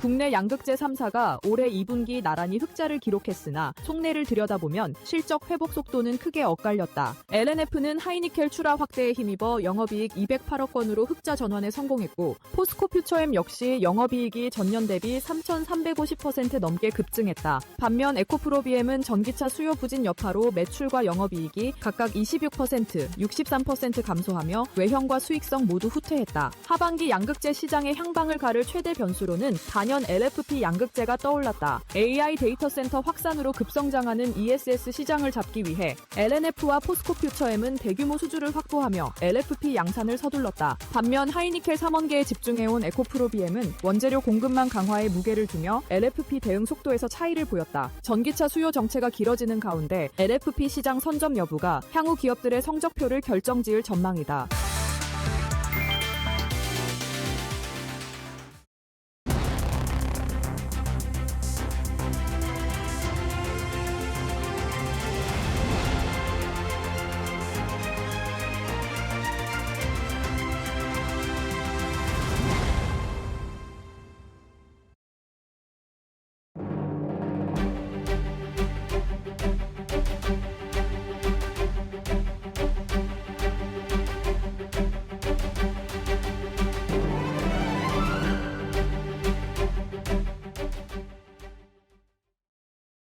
시장 이야기 시간으로 이어가 보도록 하겠습니다. 오늘도 우리 시장에서 꼭 놓치지 않고 체크해 봐야 될 시장에 대한 여러 가지 투자 포인트들 정리해 드립니다. 루체 인베스트의 오현진 팀장과 함께합니다. 안녕하십니까? 안녕하세요. 네, 반갑습니다. 올해 들어서 우리의 속을 썩여왔었던 코스닥이 이달 들어 조금 달라진 모습 보여주고 있습니다. 강한 상승세 나타나고 있고 오늘 같은 경우에도 조금 숨고르기 나서는 듯 하다가 지금 소폭의 상승으로 좀 돌아선 모습 확인되고 있는데요. 최근에 코스닥 시장의 회복세가 나타나고 있는데 많이 떨어졌기 때문에 들어간다. 이렇게 보면 좋을지 팀장님께서는 어떻게 바라보세요? 네, 현재는 뭐 그렇다라고 보는 게 맞을 것 같습니다. 그동안 원래 너무 비장식적이었잖아요. 네. 삼전 닉스에 너무 쏠렸고 레버리지 쏠렸고 그러면서 이제 코스닥까지 많이 밀렸었던 그 과정이 빅2가 좀 쉬면서 정상화가 완만하게 좀 되고 있다. 이렇게 보시면 될 것 같습니다. 쉽게 말해서 그 단일 종목 레버리지 그리고 ETF 쏠림에 대한 부작용이 완화되는 구간이죠. 그러니까 우리가 그러니까 뭐 예전이라고 해봤자 뭐 한두 달 전 정도밖에 안 될 것 같은데 그러니까 돌이켜보면 결국은 삼전 닉스를 굉장히 많이 사셨던 분들 그리고 레버리지까지 또 사셨던 분들 그런 분들이 손실이 나니까 이제 가지고 있는 코스닥을 좀 매도해서 보유하고 있는 종목을 추가 매수하는 그런 경향이 좀 생겼고 개인 투자자분들의 그 상승장의 또 특징적인 점이라고 하면 ETF를 통해서 엄청난 물량이 들어왔단 말이에요. 그럼 그 반대의 급부도 생기죠. 삼성전자나 하이닉스를 사려면 ETF를 팔아서 그 돈으로 사는 건데 ETF의 코스닥 종목들도 사실 많이 들어있단 말이에요. 그래서 그런 종목들의 기계적인 매도가 매도를 부르는 이런 환경이 계속되다 보니까 코스닥이 너무 과도하게 빠졌다. 그래서 지금은 그 과정의 되돌림의 과정이다. 네, 이렇게 보시면 되겠고요. 이 반도체에 대한 신뢰가 좀 약화가 되니까 낙폭과대주를 주목하게 된 것도 있습니다. 그래서 반도체의 이렇게 높은 이익이 앞으로도 계속될 것인가. 물론 지금 이런 의문들은 많이 해소하고는 있어요. 있어요. 그래도 시장이 아직까지 완전히 안심은 못하고 있는 게 맞죠. 왜냐하면 삼전 닉스가 아주 시원하게 반등하지는 못하니까. 오늘 삼성전자가 조금 올라오지만 하이닉스는 아직 좀 부진하잖아요. 그래서 그런 부분들이 그럼 반도체 말고 많이 빠졌던 종목 중에서 봐볼까? 네, 이런 수급들도 코스닥에 들어왔다라고 생각을 합니다. 특히 코스닥이 이제 코스피보다 훨씬 더 소외가 심했기 때문에 반발 매수세도 강하게 들어왔다라고 볼 수 있을 것 같고요. 이 코스피 지수의 왜곡 현상이 좀 장기화가 됐었죠. 그러니까 코스피의 시총 절반이 반도체 빅2입니다. 그래서 코스피의 타 섹터가 반등해도 빅2가 올라가지 못하면 코스피가 못 올라오죠. 실제로 요즘에 보면 코스닥이 지수로는 훨씬 좋죠. 근데 코스피 종목이 못 올라왔냐? 아닙니다. 코스피에 있는 종목들도 생각보다 꽤 많이 올라왔어요. 근데 지수는 왜 못 올라오냐? 반도체 빅2가 올라오지 못했기 때문이죠. 그래서 지금은 반도체 빅2 빼고 다른 종목들이 대형주, 중소형주 할 거 없이 다 회복되는 과정인 건 맞는데 이제 아무래도 그 중소형주 같은 경우에는 코스닥 시장에서 아주 압도적인 종목은 없죠. 뭐 알테오젠이 시가총액 1위라고 해서 지수를 전체를 좌지우지는 하지는 않잖아요. 오늘도 알테오젠 떨어지지만 코스닥 지수는 버티는 흐름들을 보면 코스닥은 시총 상위 종목들이 지수에 많이 포진돼 있고 근데 코스피는 반도체 빅2 쏠림이 너무 심하기 때문에 삼전 닉스가 가지 못하면 다른 종목이 올라가도 코스피가 견인되지 못하는 이런 현상이 현재 진행되고 있다. 이렇게 보시면 될 것 같습니다. 네, 반도체 그 두 종목에 쏠렸던 수급이 이제는 좀 다른 쪽으로 향해서 흘러가고 있다라고 말씀을 해주셨는데 그렇다면 상대적으로 덜 올랐던 매력이 있는 코스닥 시장이 훨씬 더 접근하기 용이할까 뭐 이러한 고민들도 많이 하실 것 같거든요. 팀장님 보시기엔 어떠세요? 그렇지는 않은 것 같아요. 그래서 여전히 투자의 중심은 좀 코스피에 두는 게 맞다. 네. 이렇게 생각을 해야 될 것 같은데 어쨌든 기업이라는 건 궁극적으로 이익에 주가가 수렴하게 돼 있습니다. 그게 짧은 기간이든 긴 기간이든 할 것 없이. 근데 지금 밸류적으로 보면 여전히 코스피가 훨씬 더 싸죠. 코스피의 포워드 PER 5배 수준, 그리고 코스닥은 30배로 전망도 하고 20배로 전망도 하는데 어쨌든 코스피보다는 훨씬 더 밸류 부담이 큰 것, 그거 하나는 명확합니다. 그럼 코스피 이익 다 반도체가 이끄는 거 아니냐? 뭐 그렇게 말씀하실 수도 있는데 물론 반도체가 압도적인 이익인 건 맞아요. 근데 반도체를 빼도 PER 12배 정도는 나옵니다. 그래서 여전히 코스닥보다는 반도체 빼도 코스피가 훨씬 싸다. 그래서 중심은 코스피에 있어야 된다라는 거고요. 최근 이제 국내 증시의 그 실적 견인은 수출주가 담당을 하고 있죠. 그래서 반도체, 화장품, 선박, 석유 제품 이런 것들이 대부분 이제 코스피 종목이고 외국인과 기관의 매매도 사실 아직까지는 코스피에 좀 쏠려 있어요. 그러니까 코스닥 대비 코스피의 매매 비중이 적게는 뭐 6배, 크게는 10배 이상입니다. 그래서 아직까지도 메이저 수급들은 코스피를 매매하고 있다 보니까 우리도 그 흐름에 좀 동참을 해야 된다라는 생각이고 코스닥 지수는 올해 고점 대비 50% 급락 후에 이제 반등을 했죠. 물론 코스피도 고점 대비 40% 조정된 이후에 완만한 반등을 시도하고 있는 건 맞는데 코스닥은 10년 동안 제절로 올라간 적이 없었고 코스피는 최근의 급락을 제외하고는 그래도 완만하게 우상향을 했습니다. 이게 이제 이익이 나오는 종목군들을 장기 보유해야 되는 이유로서 좀 말씀을 드릴 수 있을 것 같고 또 코스닥 시장은 그 이익보다 유동성과 정책 효과에 민감해요. 그래서 코스닥 지수를 전망할 때는 코스닥 종목의 이익이 좋아지냐 이걸 보는 것보다는 시장의 유동성이나 정책 효과가 기대할 만한가 이걸 보시는 게 좋습니다. 첫 번째는 유동성인데 지금 투자자 예탁금은 100조 원 초반대까지 내려왔습니다. 그래서 앞으로 코스닥이 상승을 하더라도 지금보다는 속도가 좀 느려질 가능성이 있어요. 그래서 투자자 예탁금이 100조 원대에서 다시 증가세로 전환되는지 그리고 CMA 잔고도 보면 한 92조까지 떨어졌거든요. 원래 한 100조 원대 있었습니다. 그래서 CMA 잔고도 조금 회복이 되는지 이런 부분이 나와야 코스닥이 좀 더 탄력적으로 갈 수 있을 것이다라고 보고요. 반면에 정책에 대한 기대감은 일단 남아있기는 합니다. 코스닥 부양책 예전에 많이 내놨었는데 아직 실행은 제대로 안 됐어요. 이게 9월, 10월 그러니까 하반기에서 뭐 연말 정도 돼야 이런 것들이 계획을 갖고 가시화가 될 겁니다. 그래서 정부 정책에 대한 기대감은 일단 좀 남아있다. 그래서 결론적으로는 코스피 위주로 포트를 구성하시고 코스닥 종목을 일부 편입하는 전략이 가장 올바른 전략이 되지 않을까 이렇게 보여집니다. 네, 코스닥 시장에 대한 부양 정책 이야기 좀 지속적으로 나오고 있는데 사실 유가증권 시장의 10,000포인트에 대한 기대감 커질 때 함께 이야기가 나왔던 게 3,000스닥을 달성할 것이다. 정부도 많이 지원해주고 있다. 뭐 이러한 이야기들이 나왔었는데 이제는 1,000스닥도 조금은 힘든 상황이 나타나고 있습니다. 부양책이 정말 실효성이 있을까? 뭐 이러한 이야기도 제기가 되고 있는데 이제 코스닥 승강제가 점점 다가오고 있단 말이에요. 이런 게 또 코스닥의 분위기를 변화할 수 있는 포인트가 될 수 있을까요? 있을까요? 네, 그러니까 저는 가능할 것 같아요.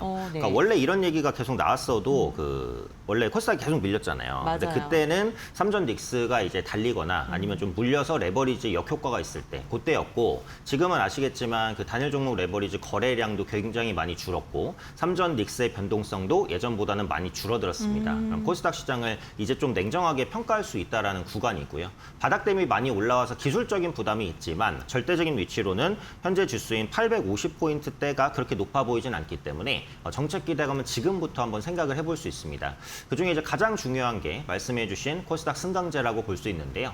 9월 달에 아마 가이드라인이 나올 것 같아요. 그러니까 지금은 몇 종목 담는지도 확실하지 않아요. 70종목일 수도 있고 뭐 100종목일 수도 있고, 그래서 어느 정도의 이제 종목군일지도 모르겠고 어디에 포커스를 두냐에 달렸습니다. 그러니까 코스닥 시총 상위주는 제약바이오, 2차전지, 반도체 소부장이에요. 그래서 이들이 이 코스닥 승강제 프리미엄 종목에 편입이 될 텐데, 예를 들어서 성장성에 포커스를 두면 제약바이오가 좀 많이 들어갈 수도 있을 것 같고, 근데 당장의 실적에 포커스를 두면 소부장이 좀 더 많이 들어갈 수도 있을 것 같아요. 그래서 어떤 식으로 나오느냐에 따라서 시총 상위에 담기는 섹터가 달라질 겁니다. 그러면 거기에 많이 담기는 섹터의 분위기가 좋아질 가능성이 있겠죠. 그래서 코스닥 승강제의 구체적인 내용들은 좀 더 확인해 볼 필요가 있겠다, 이렇게 보고요. 알테오젠이 코스닥 잔류를 결정을 했었잖아요. 그래서 승강제 프리미엄의 편입을 염두에 둔 잔류라고 보여집니다. 그래서 지금 코스닥 협회 입장에서도 뭐 거래소에서도 뭐 마찬가지기는 하지만 코스닥에 잔류했을 때 어떤 메리트들을 꾸준하게 좀 제시를 해줘야 되지 않을까, 이런 생각도 있고, 코스닥 프리미엄 지수가 나오게 되면 이걸 기반으로 한 ETF가 출시가 되겠죠. 그래서 프리미엄으로 분류되게 됐을 때 패시브, 그러니까 그 ETF를 추종하는 자금이 기본적으로 좀 들어올 수 있다. 그러니까 지금까지는 외국인과 기관은 코스닥에 이렇게 많은 자금을 넣지는 않습니다. 근데 승강제가 나오고 프리미엄군까지 분류가 되고, 그리고 이 종목이 정말 성장성이 있는 종목으로 모았구나라는 시장의 인식이 생길 때 이걸 기반으로 한 ETF에 외국인이나 기관의 자금이 들어올 수 있어요. 코스닥은 원래 외국인과 기관이 잘 들어오지 않는 시장이기 때문에 어느 정도만 들어와줘도 부양 효과는 꽤 클 수 있습니다. 그래서 이번에 프리미엄 지수가 어떻게 나오고 ETF가 형성되는지까지도 이제 보셔야 될 것 같고, 최근에 그 연기금이 코스닥을 벤치마크에 편입하기로 했죠. 그러니까 이 말은 좋던 싫던 연기금이 코스닥 종목을 사야 된다라는 겁니다.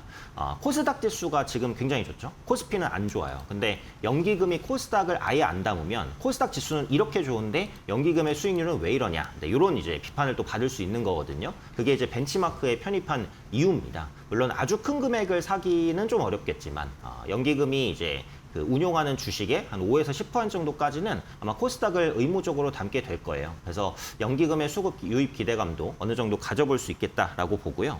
물론 부작용에 대한 우려감도 있습니다. 프리미엄 종목으로 수급이 쏠리는 게 아니냐, 이런 우려감이 있는데 그건 맞습니다. 그래서 만약에 뭐 70종목으로 한다, 그럼 70종목 ETF까지 만들어진다. 그럼 다른 종목보다, 그러니까 코스닥 다른 종목보다 그 ETF에 포함된 종목으로만 수급이 쏠릴 수는 있어요. 이건 부작용이 맞습니다. 근데 이렇더라도 해야 돼요. 그러니까 코스닥 지수는 어떤 방법을 쓰든지 간에 억지로 일단 부양을 해야 됩니다. 그래서 프리미엄 지수로 ETF가 들어오고 견인되면 어쨌든 시총 상위 종목일 테니까 지수 전체가 견인되고, 그럼 코스닥 시장에 상장된 다른 종목에도 눈길을 돌리게 될 거예요. 그래서 일부 수급 쏠림에 대한 부작용이 있을 수밖에는 없다. 하지만 이게 부작용이 있어도 일단은 가야 될 길이고, 일단 프리미엄 지수가 편성돼서 ETF 수급이 들어오면 코스닥에 있는 다른 종목까지도 수급이 순환될 가능성이 있다. 네, 이렇게 판단하고 있습니다. 네, 부작용에 대한 말씀도 해주셨는데 내일이죠. 장 마감이 되고 나서 시총 200억 원 미만이거나 주가 동전주인 그런 기업들 코스닥 시장에서 퇴출 가능성에 대한 이야기 나오고 있는데 조금 저가의 종목들 갖고 계신 분들은 이 부분 좀 생각하시면서 종목 관리를 좀 해주셔야 될 것 같습니다. 그게는 정부가 지금 이야기를 하는 게 코스닥 시장을 좀 건전하게 만들어서 견조하게 상승시킬 것이다, 이런 건데요. 승강제 말고 도 다른 뭐 정책들 우리가 기대해 볼 만한 것들이 있을까요? 네, 사실 이제 기존에 나와 있던 거는 되게 많거든요. 네. 그러니까 우리가 승강제를 가장 중요하게 봐야 되는 건 맞지만 그 이외의 코스닥 부양 정책들도 많습니다. 첫 번째로 2차 국민 성장 펀드입니다. 금융당국이 3분기 중에 그 국민 성장 펀드 2차를 판매할 것으로 보여져요. 몇 달 전에 이제 1차가 판매가 됐을 때 나오자마자 이제 완판이 됐다는 거 아실 겁니다. 그러니까 정부가 어느 정도의 좀 손실을 막아주고 일정 부분의 세제 혜택도 있기 때문에 사실 좀 매력적인 상품이에요. 다만 투자 기간이 한 5년 정도 이제 묶이니까 그거 하나가 단점인데 좀 긴 시각으로 보실 분들은 관심 있게 볼만하다. 근데 중요한 건 이 국민성장 펀드가 이제 타겟팅하는 것 중에 하나가 이제 코스닥 종목이라는 거죠. 얼마 전에 발표한 내용을 보면 이제 국민성장 펀드가 리가켄바이오에 5천억 정도의 직접 투자를 승인을 했습니다. 그러니까 실제로 제약바이오에 대한 투자가 나왔다라는 거죠. 그래서 2차 국민성장 펀드가 나오게 되면 그 돈이 뭐 코스닥의 제약바이오에 직접적으로 갈 수도 있고 혹은 코스닥에 뭐 상장 기대감이 있는 종목에 저리 대출로 이어질 수도 있고 그러니까 어떤 식으로든 코스닥 종목의 주가에 도움되는 방향으로 쓰여질 가능성이 높으니까 이 국민성장펀드 2차 출시도 모멘텀이 될 수 있고요. 또 임상삼성 특화펀드입니다. 네, 운용사 선정이 완료가 됐어요. 한국투자 파트너스로 선정이 됐고요. 이게 기존에 1,500억 정도 예상했는데 1,700억까지 200억 늘려서 현재 결성이 되는 상황입니다. 그래서 운용사는 그 약정 총액의 60% 이상을 혁신 신약과 파이프라인을 보유하고 있는 그러니까 실제 임상 3상을 추진하는 제약바이오에 투자를 해야 돼요. 60%의 비중을. 이건 강제입니다. 그래서 좋던 싫던 어쨌든 제약바이오주에 들어가는 수급입니다. 그래서 직접 투자로 수급이 유입된다면 제약바이오주를 견인하는데 충분히 도움이 될 수 있고 지금 코스닥 시장에서 시총 최상위가 제약바이오니까 당연히 이제 코스닥 시장도 같이 견인된다 이렇게 볼 수 있고요. 또 코스닥 시장 해외 유망기업 유치도 본격화될 것 같습니다.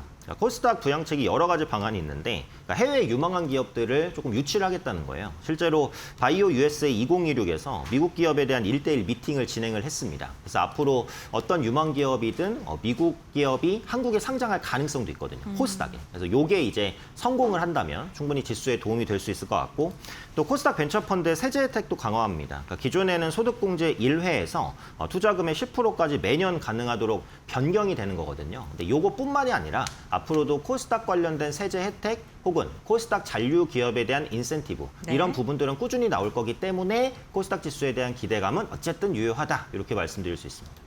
팀장님께서 이 코스닥 시장에 대한 활성화 정책 그리고 앞으로의 방향성에 대해 긍정적으로 말씀해 주셨는데 중요한 건 어떠한 섹터를 우리가 바라봐야 되냐 이걸 투자자분들께서 가장 궁금하실 것 같아요. 말씀해 주시죠. 네, 그래서 지금 코스닥 지수가 올라가면서 많은 종목들이 올라갔지만 아직도 실적 대비 못 올라간 섹터가 딱 2개 같아요. 엔터주랑 게임주 이 2개 같은데 엔터주는 예전에 그 하이브는 코스피 종목인데 하이브가 좋은 실적을 냈음에도 급락을 조금 억울하게 했었던 부분이 있습니다. 그때 SM, JYP엔터, YG 이제 같이 떨어졌는데 지금 바닥권을 충분히 다지고 실적적인 모멘텀도 좋기 때문에 올라올 수 있다라고 봐요. 그러니까 지금 엔터주는 하이브를 빼면 PER이 11배에서 15배 거의 역대 최저 구간에 있다라고 보시면 됩니다. 예전에는 그 고연차 아티스트가 사실 엔터사 전체를 다 먹여 살리는 그런 구조였다면 최근에는 저연차 아티스트의 활동도 상당히 활발해지고 있습니다. 예를 들어서 뭐 하이브 같은 경우에는 뭐 코르티스라는 신인 그룹이 상당히 많은 앨범 판매량을 좀 보여주고 있고 아일릿도 최근에 앨범 판매량이 굉장히 크게 올라오고 있고요. SM과 YG엔터 같은 경우 라이즈라든지 뭐 베이비몬스터, JYP엔터는 엠믹스가 이런 주요한 역할들을 해주고 있습니다. 그래서 K-팝 열풍이 이어지고 있기 때문에 이 부분 주목해 보시면 좋겠고요. 두 번째로 게임주입니다. 대형 게임주도 지금 PER이 8배에서 15배, 거의 역대 최저 수준이에요. 그러니까 국내 게임 시간 자체는 감소하고 있는데 앞으로 추가적으로 감소하기는 좀 어렵고 오늘 속보로 나온 부분이 구글 플레이에서 수수료를 최저 10%로 낮추겠다라고 했습니다. 그래서 게임주에는 충분히 동력이 될 수 있고요. NC가 실적 발표했는데 굉장히 좋았어요. 그래서 오늘 주가 상당히 많이 날아가고 펄어비스가 오늘 실적 발표한 거 중요할 것 같아요. 일단 좋은 실적이 예상이 됐는데 바닥권에서 살짝 실적 기대감이 좀 부각되고 있는 것 같아서 실적 수치가 좋게 나온다면 펄어비스 추가 상승, 그다음에 게임주 전반적인 분위기 개선으로 연결될 수도 있습니다. 그래서 지금 코스닥 지수 내에서는 엔터주, 그다음에 게임주를 가장 주목해서 보시면 좋지 않을까 이렇게 판단됩니다. 네, 알겠습니다. 엔터주와 게임주 견조한 실적 속에서도 주가가 상대적으로 덜 올랐던 기업들 한번 눈여겨보자라고 이야기를 해주셨습니다.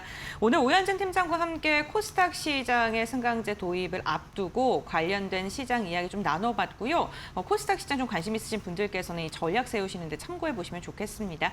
팀장님과의 말씀은 여기까지 나누도록 하겠습니다. 고맙습니다. 감사합니다.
한화그룹이 미국 해군 해경 함정을 건조하는 오스탈 USA 인수를 추진한다. 인수 제한가는 최대 12억 달러로 필리조선소에 이어 미국 내 핵심 해양 방산 거점 추가 확보에 나선 것이다. 오스탈 USA는 약 3,500명의 인력과 100억 달러 규모의 수주 잔고를 보유한 미국 주요 방산 조선업체다. 미 해군 연안 전투함과 신속 기동 수송함을 건조했고 현재도 연안 경비함과 상륙용 주정 등을 생산하고 있다. 특히 버지니아급과 콜롬비아급 핵추진 잠수함 핵심 모듈 공급에도 참여하고 있다. 인수에 성공하면 한화는 미국 상선 군함 시장은 물론 민감한 해군 프로그램까지 사업 범위를 넓힐 수 있게 된다. 다만 재무 부담은 변수다. 오스탈 USA는 기존 계약 손실 영향으로 2026 회계연도 약 1억 7,500만 달러의 비현금성 영업 손실이 예상된다. 한화는 4주간 실사와 미국 정부 관계자 협의를 거쳐 인수 여부를 검토할 예정이다.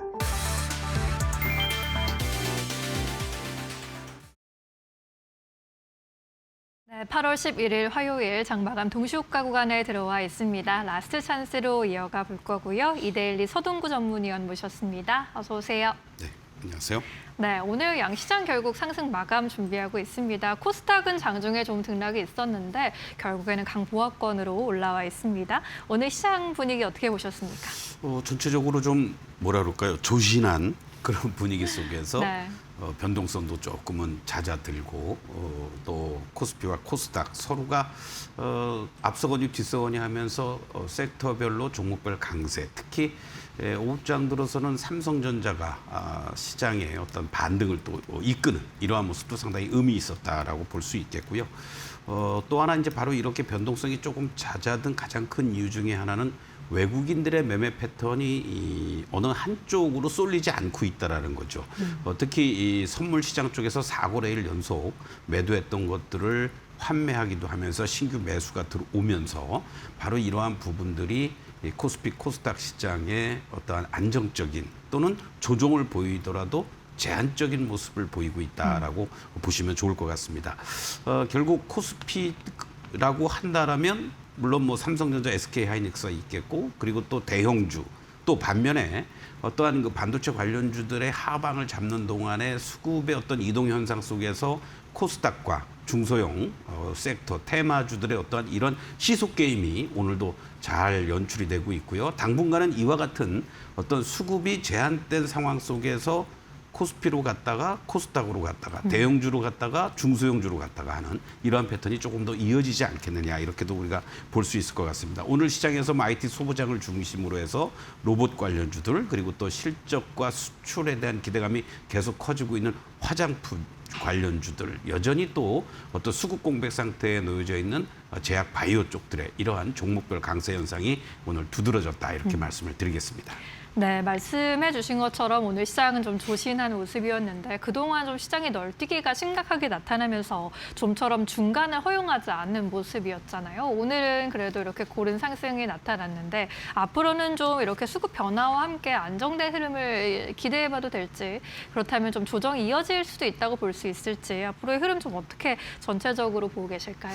네, 이후에 어쨌든 급한 매물들 뭐 지난 시간에도 한번 점검을 했습니다만은 단기간에 10조 원 가까운 그런 신용 잔고가 청산이 됐잖아요. 그리고 또 바로 단일 종목 두 종목이라고도 할 수 있겠죠. 삼성전자와 SK하이닉스의 그런 레버리지 투자 규제라든가 여러 가지 이러한 부분들이 결국 큰 흐름에서 보면은 코스피나 코스닥 모두 거래 대금이라든가 거래량이 급감하는 이러한 모습을 보여주었습니다. 그것은 달리 얘기하면 변동성 자체가 제한적일 수밖에 없다라는 것을 보여주는 거고요. 자연스럽게 그러한 단일 종목 규제에 따라서 그 자금들이 코스닥 시장으로 몰려드는 모습들 거기에 사실 악재라는 악재는 뭐 삼성전자와 SK하이닉스를 중심으로 해서 다 나왔고 이제는 오히려 뭔가 주주 환원에 대한 기대감을 보여줄 수 있는 것이 두 종목의 하방 경직성을 만들어준다. 그렇다면 여기서 급등을 보여줄 수 있는 흐름들은 아니라면 수익률 게임에서 조금 더 유리한 코스닥 시장들 그리고 또 낙폭과대했던 그러한 종목들 위주로 매기들이 이전될 가능성이 있다는 것을 염두에 둔다면 지수의 급락을 우려하기보다는 오히려 지수는 어느 정도 제한된 범위 내에서 그리고 종목별로 낙폭과대한 수익률 게임이 이루어질 수 있는 그런 여건이 지금 제한적이지만 만들어지고 있다. 이렇게 접근하시는 게 좋을 것 같습니다. 네, 지금 당분간으로 봤을 때는 코스피나 코스닥 지수 흐름을 좀 집중하기보다는 튀어나갈 수 있는 종목들, 그동안 쉬었던 종목들로 수급이 어떻게 이동하는지 그 흐름을 좀 크게 보시는 것도 좋은 투자 전략이 되겠습니다. 오늘 코스피의 경우에는 하락 출발했지만 오전 장중에 상승 전환했고요. 이내 상승 탄력을 좀 유지해주면서 동시효과 구간에서는 현재 1%까지 오름세 키우고 있습니다. 67포인트 상승, 6,367포인트 지나가고 있습니다. 코스닥의 경우에도 결국에는 강보합권 마감 예상되고 있고요. 장중에 좀 등락이 있었지만 플러스 마감 예상되고 있습니다. 858.6포인트 지나가고 있습니다. 코스피 200도 1.3% 모처럼 강한 흐름 보여주고 있습니다. 오늘 유가증권 시장에서는 외국인의 수급이 좀 들어오면서 2천억 원대 매수 우위로 잡히고 있고요. 개인은 매도세 2천억 가까운 물량을 좀 덜어냈습니다. 기관은 방향성을 계속 탐색하는 모습이었고요. 코스닥의 경우에는 외국인과 기관의 물량 좀 빠져나간 가운데 개인 나 홀로 사자세 4,200억 원대 순 매수세로 집계가 되고 있습니다.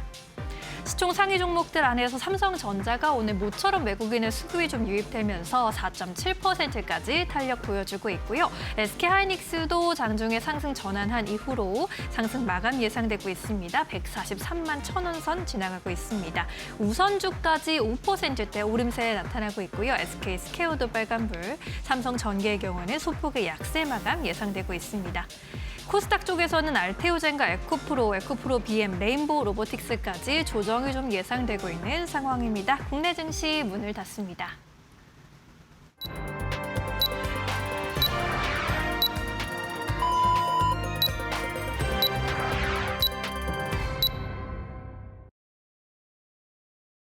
화요일장 우리 시장 마무리가 됐습니다. 오늘 국내 증시는 제한된 움직임 속에서 등락을 거듭하는 모습이 나타났었는데요.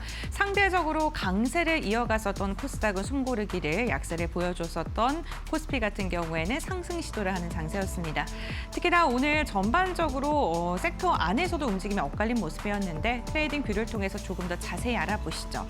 오늘 삼성전자와 SK하이닉스가 장 초반에 좀 밀리는 듯한 모습이 나타났습니다. 하지만 수출 데이터 발표가 되면서 분위기가 조금 변화하는 듯한 모습이었고요. 삼성전자는 일부 증권사에서 비중 확대에 적기다라는 리포트가 나오기도 했었고요. 주주 환원 정책에 대한 기대감 다시금 커지면서 4%가 넘는 상승을 그리면서 마감하는 데 성공했습니다. SK하이닉스 역시나 0.3% 소폭의 상승을 그리면서 마감을 했고요. 오늘 삼성 SDI가 하락을 했고요. 2차 전지 기업들 전반적으로 좋진 않았는데요. 삼성 SDI 같은 경우에는 미국에서 GM과 합작 회사를 이제 종료한다라는 소식이 전해지면서 투자 심리가 위축된 모습 나왔고요. 삼성전기 그리고 MLCC 관련된 기업들도 전체적으로 빠졌습니다. 그동안 상대적으로 견조한 상승을 보였었던 방산 관련된 기업들 역시나 오늘은 차익 매물이 출회가 되면서 한 걸음 쉬어가는 분위기가 나타나기도 했습니다.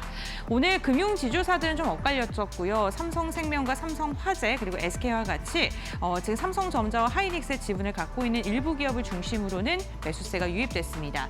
제조업단에서도 조선과 그리고 원전 관련된 기업들 최근에 흐름이 괜찮았었는데 오늘은 매도 물량이 나오면서 빠지는 모습이었고요. 한미 반도체와 같은 반도체 기업들을 중심으로는 견조한 상승세가 나오기도 했습니다. 오늘 삼성 SDS가 6%가량 상승을 했는데 국내 연구용 GPU 선정 1순위가 됐다는 소식이 전해지면서 투자 심리가 급격히 회복됐고 6%가량의 강세를 그리는 데 성공을 했습니다. 오늘 방향성이 모호한 가운데 통신주들은 전반적으로 분위기가 좋았었고요. 오늘 바이오 관련된 기업들의 분위기도 괜찮았었네요. 삼성 바이오로직스가 2%, 셀트리온도 4%가량 상승했는데 셀트리온 같은 경우에는 일본에서 바이오시밀러에 대한 출시 기대감이 더해지면서 오늘 4%가 넘는 상승세 그렸고요. 현대차와 기아 역시나 일제히 하락을 했습니다. 수출 데이터에서 자동차의 수출이 급격하게 감소한 것으로 확인되면서 투자 심리가 위축된 것으로 풀이됩니다. 다음으로는 코스닥 함께 확인해 보시죠. 네, 오늘 코스닥도 섹터 안에서 희비가 엇갈렸다는 게 특징적인데 그래도 오늘 반도체 소부장단에서 움직임이 매우 좋았습니다. 8월 1일부터 10일까지 수출 데이터가 잘 나왔고요. 정부에서 메가 프로젝트에 대한 투자, 반도체 패배 증설에 대한 기대감이 소부장단으로 오늘은 강력하게 유입되는 모습이었었고요. ISC가 4%, HPSP도 3%가량의 오름세, 주성 엔지니어링이 무려 12%가량의 강세를 그리는 데 성공을 했습니다. 로봇 관련된 기업들은 그 안에서도 희비가 엇갈렸었는데 레인보우 로보틱스는 소폭의 하락을 그렸지만 SPG는 6%가량의 상승력을 그려주는 데 성공을 했습니다. 제약바이오도 오늘 견조한 상승세를 보여주는 종목들이 있었는데요. 비만 치료제 관련된 기업들과 미용 기업들의 분위기는 괜찮았었고요. D&D 파마텍은 7%가량 빠졌네요. 알테오젠도 5%가량 조정을 받았는데 알테오젠은 어제까지 무려 7거래일간 주가가 상승했습니다. 그동안 많이 올랐던 만큼 그러한 종목들을 중심으로는 매도 물량이 좀 나오면서 숨고르기에 들어간 모습이고요. 에코프로 그룹주들 부진한 실적 속에 3에서 4%가량의 하락을 그리면서 마감을 하는 모습이었고요. 오늘 게임주들도 좀 괜찮았었는데 위메이드와 펄어비스가 오늘 강한 시세를 분출하는 데 성공을 했고 역시나 구글 앱에 대한 수수료 인하에 관련된 기대감이 게임주의 주가를 들어 올린 것으로 확인이 되고 있고요. 화장품 기업들의 분위기도 좋았습니다. 실리콘투 4%가량 상승 마감한 데 성공했는데 수출에 대한 기대감이 있는 화장품 기업들도 여전히 견조한 것으로 확인되고 있습니다. 네, 이렇게 오늘 종목별 마감 상황 함께 확인을 해봤고요. 그렇다면 지수는 어떻게 마감됐을까요? 심인영 앵커 전해주시죠. 네, 화요일 지수 마감 상황 짚어보도록 하겠습니다. 코스피와 코스닥 나란히 상승 마감했는데요. 코스피의 경우에는 0.73% 전거래일 대비 올랐습니다. 45포인트 끌어올리면서 6,445.53포인트 기록했습니다. 코스닥도 0.39% 강보합권 마감, 전거래일 대비 3.37포인트 올라갔습니다. 857.84포인트 기록했습니다. 코스피 200도 1% 가까운 상승력을 보여줬습니다. 코스피 오늘 하락 출발하면서 오전 장중에는 좀 조정받는 분위기였는데요. 이내 상승 전환한 이후로 오늘 오후장 안에서 6,405포인트까지 고점을 높여주기도 했고요. 결국에는 6,300포인트 지지하는 모습이었습니다. 이어서 오늘 코스닥 안에서의 흐름 보시면요. 오늘 장 초반에 하락 출발했는데 장 또 초반 지나가면서 반짝 상승으로 875포인트까지 고점을 그렸다가 또 이내 하락 전환했습니다. 그리고 나서 다시금 상승 전환 등락을 거듭하는 모습이었고요. 850선 지지한 채 마무리 지었습니다. 이어서 오늘 유가증권 시장에서의 흐름 함께 보시면요. 외국인과 기관의 순매수세가 들어오면서 지수를 좀 방어해 주려는 흐름이었고요. 개인의 경우에는 팔자세 724억 원의 순매수세로 확인되고 있습니다. 오늘 코스닥 안에서는 외국인과 기관이 함께 매도세로 나타냈고요. 외국인 3,500억 원대 팔자세, 기관도 1,000억 원 가까운 물량을 좀 덜어냈습니다. 개인의 순매수세가 지수를 잡아줬고요. 4,300억 원대 순매수세로 확인되고 있습니다. 네, 이런 시장 속에서 오늘 외국인이 선택한 종목들 살펴보시죠. 삼성전자 1위 올라왔습니다. 오늘 외국인의 수급이 4거래일 만에 다시 돌아오면서 순매수 전환했고요. SK스퀘어, SK이노베이션 같은 종목들 올라왔습니다. 삼성바이오로직스와 셀트리온 같은 대형 제약 바이오 쪽으로도 수급이 쏠려갔습니다. 코스닥 안에서는 코스메카 코리아 또 눈에 띄었는데요. 그동안 반도체 수급 쏠림으로 인해서 탄탄한 실적에도 불구하고 외면받았던 화장품 쪽으로 수급이 쏠려갔습니다. 코스메카 코리아 2분기 어닝 서프라이즈 소식도 있었고요. 시젠과 휴젤 같은 종목들, LNC 바이오까지 미용 관련된 종목들로 수급 쏠려갔습니다. 오늘 휴젤의 경우에는 또 글로벌 보톡스 환매 호조에 힘입어서 사상 최대 실적을 다시 썼다는 뉴스도 전해지기도 했습니다. 외국인 순매수 상위 종목 안에서 시즌 좀 체크해보고 가도록 하겠습니다. 시즌의 경우에도 2분기 영업이익이 굉장히 잘 나왔습니다. 전년 동기 대비 580%나 급증을 했고요. 3분기 실적의 경우에도 100% 가까운 성장세를 그릴 것으로 추정이 되고 있습니다. HBV 백신 관련해서 진단키트 관련해서 성장세가 계속 나타나고 있다는 점에 시장이 주목하고 있고요. HPV가 국가 검진 사업으로 지정이 되면서 앞으로의 수익성 개선이 나타날 것이라는 분석도 힘을 받고 있습니다. 오늘 장 초반에 33,900원까지 터치하기도 했고요. 5.8% 전거래일 대비 상승 가져갔습니다. 32,550원에 종가 체결했습니다. 이어서 오늘 기관이 선택한 종목들 살펴보시죠. SK하이닉스가 기관의 선택을 받았고요. SO일과 SK이노베이션과 같은 정유주 쪽으로 수급이 또 쏠렸습니다. 호르무즈 해협의 협상이 다시금 또 난항을 겪으면서 유가가 급등했고 이에 따른 반사수혜가 정유주 쪽으로 이어졌습니다. 한화솔루션, 삼성 SDI까지 대형주 쪽으로 수급도 쏠려갔습니다. 코스닥 안에서는 제주반도체, TSE, 하나머티리얼즈까지 반도체, 장비, 소부장 종목들 쪽으로 수급이 쏠려갔고요. SPGR도 오늘 주목을 많이 받았습니다. 정부의 피지컬 AI 정책 육성에 대한 소식 속에 수혜가 좀 집중되는 모습. 코스메카 코리아는 외국인 리스트에 이어서 기관의 리스트에도 함께 이름을 올렸습니다. 마지막으로 하나솔루션 좀 체크해보고 가도록 하겠습니다. 미국의 탈중국 기조, 여기에 자국 내에서 태양광 솔루션을 성장시키려는 움직임이 좀 많이 나타나고 있는데, 이런 움직임 강화 속에 미국 내 생산 설비 시설을 확보하고 있는 하나솔루션의 수혜가 집중될 것이라는 분석들 나타나고 있죠. 어제 이어서 오늘까지 상승 흐름 이어가고 있습니다. 38,200원까지 장중 터치하기도 했고요. 오늘 종가 기준으로는 3.1% 강세 그렸습니다. 36,350원의 종가를 만들어놨습니다. 네, 이렇게 해서 오늘도 수급이 집중된 종목들 살펴보셨고요. 시장 정리하면서 기억해 볼 만한 포인트들 보험별 앵커와 함께 만나보시죠. 파이널 포인트 3가지 알아보도록 하겠습니다. 먼저 첫 번째 포인트는 AI 하드웨어 관련된 기업들을 주목해보자라는 이야기입니다. 인텔이 첫 유상증자에 나섰는데 유상증자를 통해서 21조가량을 조달한다는 소식이 전해졌었죠. AI 투자를 지속적으로 확대하기 위해서 또다시 증자를 선택한 건데, 시장에서는 AI 투자에 대한 우려가 불거졌지만 오늘 국내 증시는 조금 다른 모습이 나타났습니다. 8월 10일까지의 수출 데이터가 나왔는데요. 반도체 수출이 여전히 굳건한 것으로 확인됩니다. 면서 반도체 투톱으로 매수세가 다시금 들어오는 모습이 확인이 됐는데요. 100억 달러를 넘어섰고요. 1년 전과 비교했을 때 155% 증가한 것으로 확인됐습니다. 여기다가 컴퓨터 주변 기기에 대한 수출 역시나 140%가량 늘어난 것으로 확인되면서 하드웨어 측면의 수출이 여전히 굳건하다는 게 또 다시 살펴볼 수 있었던 부분이었고요. MLCC 공급난도 지속되면서 MLCC의 가격이 2배에서 3배가량의 프리미엄이 붙어있는 상황인데, 납기 역시나 여전히 길게 지연되고 있는 모습입니다. 그만큼 공급자 우위의 시장이 여전히 지속되고 있다는 소식이 전해졌고요. 이러한 가운데 AMD의 차세대 AI 플랫폼에 특정 MLCC가 기존보다 600% 더 많이 들어간다는 소식까지 전해지면서 오늘 MLCC 관련된 기업들의 분위기도 괜찮았습니다. 다만 MLCC 같은 경우에는 오늘 대형주들보다는 중소형주들의 움직임이 좋았다는 점도 함께 참고를 해보시죠. 두 번째 포인트입니다. 반도체에 대한 투자가 지속되면서 건설과 시멘트 관련된 기업들의 주가도 오늘 개장 직후부터 마감까지 강한 시세를 이어갔습니다.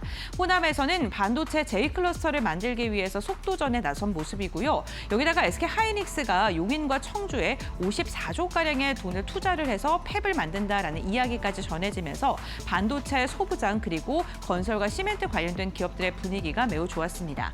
특히나 건설 시멘트는요, 이러한 팹을 만들 때 가장 선제적으로 깔려야 되는 인프라인데요. 부지와 도로, 전력과 같이 인프라 투자에 대한 수혜가 기대된다라는 소식이 전해졌고, 건설과 시멘트들 그동안 많이 좀 눌려 있는 상황이었죠. 저평가 매력도도 또 부각을 받으면서 매수세가 강력하게 들어갔습니다.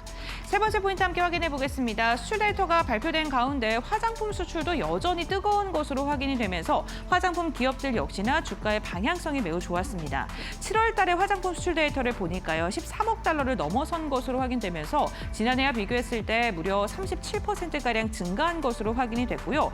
특히나 이 수출의 다변화 측면에서 시장에서 좀 주목을 했는데요. 영국이 300%가 넘어섰고요. 네덜란드도 300%에 육박하는 성장률이 나타나고 있습니다. 유럽 시장에서도 지속적으로 시장의 다변화가 확인되고 있다는 것 또한 긍정적이고요.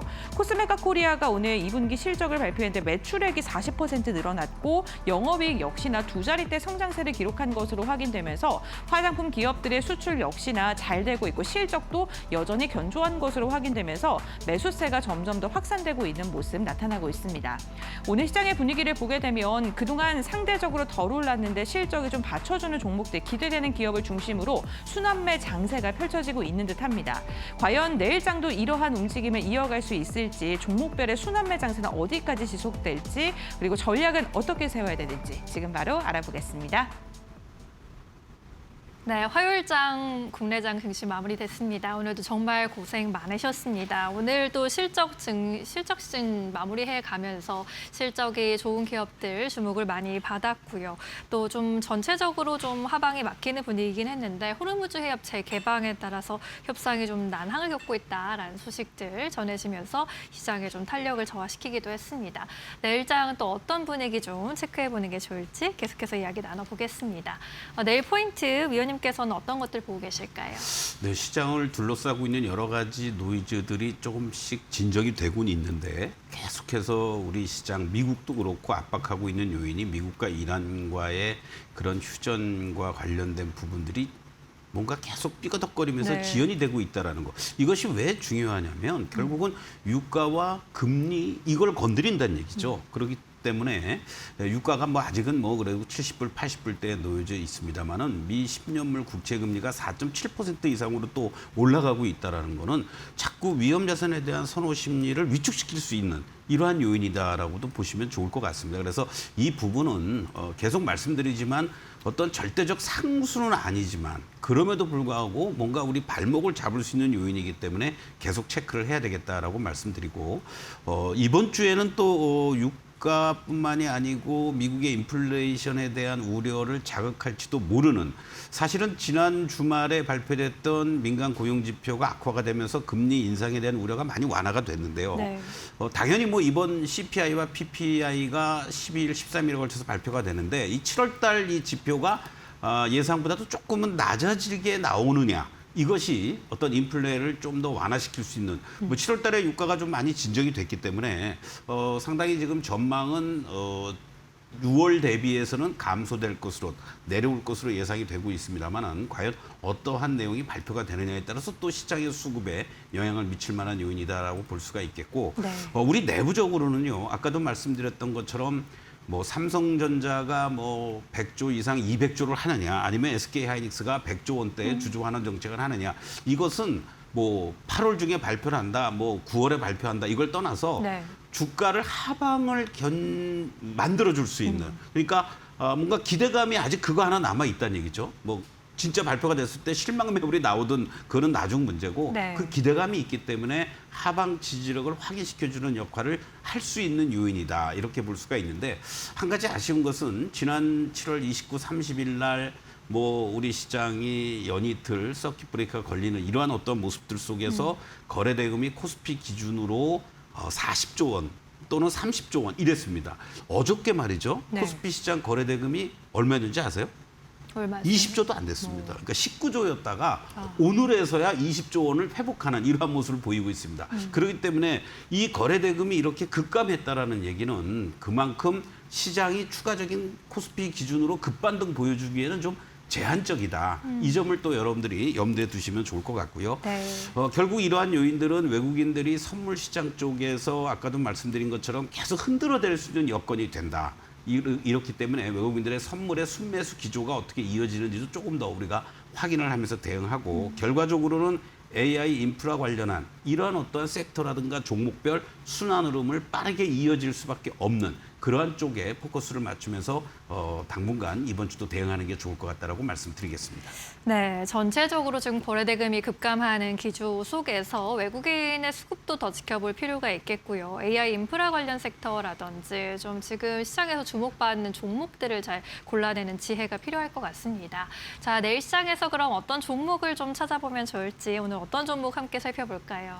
큰 그림에서 보면은 역시 AI 인프라 아까 말씀드렸던 것처럼 뭐 많이 있겠잖아요. 네. 그런 과정 속에서 또 2차 전지 쪽이 단순한 뭐 배터리가 아니라 결국 ESS 쪽이라는 네. 얘기죠. 그런 측면에서 바로 포스코 퓨처엠을 여러분들 한번 좀 관심 있게 보시면 좋을 것 같습니다. 특히 무엇보다도 지난 7일 날 물론 뭐 계약 발표를 하긴 했습니다만은 첫 LFP 이 양극재 6년간 약 3조 원 규모인데 공식적 계약은 하지 않았습니다만은 조만간에 계약을 할 것으로 예상이 되고 있고 뭐 국내 업체라고 합니다만은 배터리 3사에 다 아마 뭔가 계약이 이루어질 가능성이 높은 그러한 그림을 그리고 있다라고 보시면 좋을 것 같습니다. 또 하나 또 의미 있는 것은 국내 유일의 대규모 천연 흑연 음극재 생산을 통해서 어떤 중국의 규제가 많은 상황 속에서의 그런 어떤 대안으로서도 부각이 될 수 있는 요인이다라고 볼 수 있겠고 물론 2분기 실적이 뭐 흑자 기조를 유지하긴 했습니다만은 뭔가 조금은 아쉬운 거죠. 그러나 27년부터 가동률 회복이라든가 수주 확대, 공급망 내재화 등에 따라서 본격적으로 실적 성장세가 이어질 것으로 이렇게 전망이 되고 있기 때문에 지금 현재 위치에서 본다라면 이제 막 바닥을 뭔가 다지고 돌파하려는 이러한 모습들이 지금 진행이 되고 있다는 거죠. 한 가지 아쉬운 것은 여러분들께 다시 한번 말씀드리지만 시장이 이렇게 흔들릴 때는요. 어떤 호재성 재료가 나오면서 급등을 할 경우에는 다 두들겨 맞습니다. 그렇기 때문에 절대 추격 매수는 자제하시면서 오히려 현재 가격을 중심으로 한 이하 자리, 오늘같이 빠진 날, 네. 오늘 또는 내일 저점 매수 전략 충분히 가능하지 않겠느냐 이렇게 말씀을 드리면서 이제는 14만 원만 이탈되지 않는다면 1차 목표가 20만 원을 설정하고 대응하면 좋겠다라고 말씀드리겠습니다. 네, 포스코 퓨처엠 역시나 수급이 오래 비어 있었고 최근에 좀 급등이 나왔는데 급등을 따라가기보단 지금의 눌림목을 공략하자라는 전략 주셨고요. 목표가 20만 원까지 제시해 주셨습니다. 마지막으로 내일 시장 한마디 여쭤보도록 할게요. 어떤 메시지 새기는 게 중요하겠습니까? 네, 오늘 지수를 보면은 성에 안 찰 수는 있지만 네. 상승 종목 수가 상당히 많이 늘어나고 있지 않습니까? 결국 지수보다는 섹터나 종목별 순환 흐름을 대비하면서 종목별 수익률 게임 할 수 있는 그런 8월이다. 다시 한번 네. 강조를 드리겠습니다. 네, 지금 역시나 종목 장세다라는 점 다시 한번 강조해 주셨고요. 내일도 좋은 선택하시는 데 도움되셨길 바라겠습니다. 오늘 여기서 인사드릴게요. 고맙습니다.